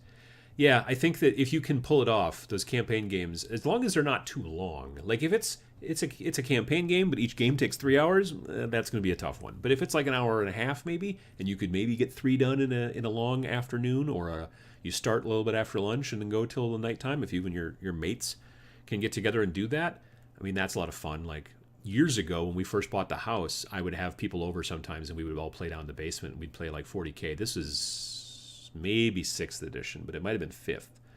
And we would have 1, 2, 3, 4, 5, maybe 6, 7 people show up, and we would play, and everybody would bring like a dish to pass, and then we would cook it on the grill and stuff, and it's fun, and it's something you can't do all the time, but if you can schedule it, make it happen, even if it's something like once every couple of months, once a quarter, it's a fun thing that you can do. So a bunch of those people have sort of moved away or had kids. Well, that's not true. Only one of them's really had kids. So yeah, but we just haven't partially because the basement's been a disaster. So I would like to get that fixed up, and then I would like to kind of have that happen again once in a while. But you can do it in a lot of different places. I see guys that hang out all day on Saturday, sometimes at the local game shop, and just play 2-3 games of 40K over the course. There's no reason those couldn't be a campaign as well. Just kind of the way it works. Simon Key says that Adepticon GW Talk will be Adeptus Titanicus. That'll be interesting. I got to admit, I don't know that I'm interested in I've never played Epic 40K, and I don't know that I'm going to be super interested in Adeptus Mechanicus. I could be wrong. They may come out with something that looks really amazing and a super cool game system and amazing models, but I don't know. I just don't like the scale. I don't begrudge somebody else who does. It's just I kind of like to keep it at 28. It's one of the reasons that I liked, Flames of War, but we sort of all crapped out. And I wish we would have, instead of starting with Flames of War, maybe started with Beasts of War. No, would have started with Bolt Action. I think we would have stuck with it a little bit longer because of the 28mm scale. Just it's easier to reuse terrain, some terrain, obviously. If you're playing a good game of Bolt Action and there's like a sci-fi building, that doesn't make any sense. But, trees are trees, kind of, that kind of stuff. Rocks are rocks. So anyway, yeah, so that's how that... Yeah, it'll be interesting. It'll be interesting to see what does come out during the big GW Talk at Adepticon. And if it's Adeptus Titanicus, which is hard for me to say. I wish they would have just kept it called Epic. Yeah, that'll be interesting.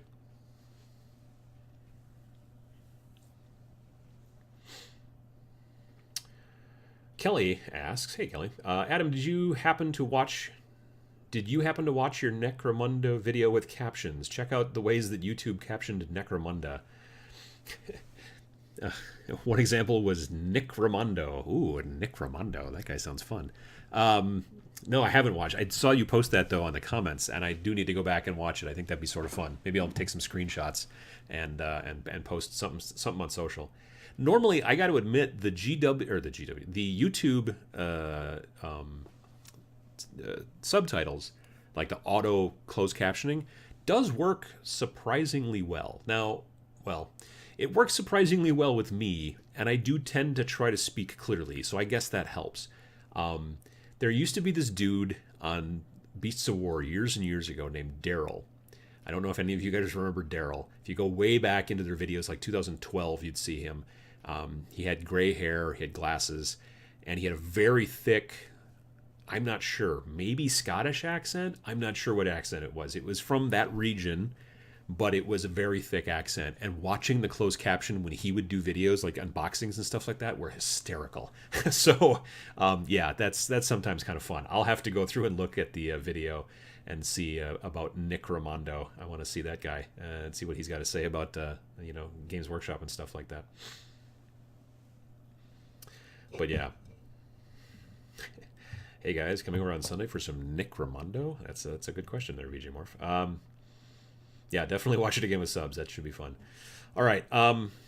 Well, it is about 2, and I have to go over to my mother's house and set up a new printer for her, because printers are all garbage, and they die, and then you have to buy a new one, and it happens all the time.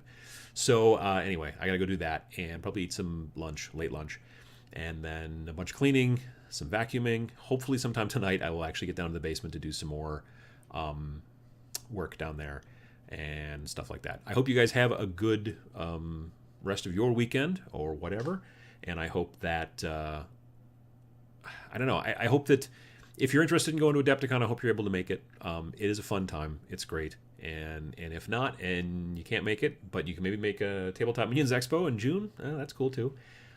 Otherwise, just keep on keeping on. I'm going to get the bat reps out. I'm going to get Discord working. I'm going to get the t-shirts. The day job it takes up about 8 to 10 hours a day. So that's how it works. But we're also getting a lot closer with the app, which I haven't really talked much about, but we're getting a lot closer. We're just a quick note. We're planning on doing kind of a very soft, sort of closed kind of beta launch by the end of the year, and things are looking a lot more likely. That's definitely going to happen. So that's really cool. As soon as I can, I'm going to let you guys know about it, and I might be able to let you guys know about it, you guys in specific being irregulars. I might be able to let you guys know a little bit more about it once it launches, so that you guys can help. I mean, if you live very far away from where we are here, there won't be any events or anything like that, but you could at least help us go through the app and go, hey, when I push this button and do this, then this thing breaks or whatever. That could be very helpful. So I'll let you know more about that when that time comes, but it's coming soon. So anyway, that's pretty much it. I hope everyone is having a good rest of the weekend, and say hi to Nick Ramondo, and we'll see you at the next episode. And thanks again, and thanks for watching.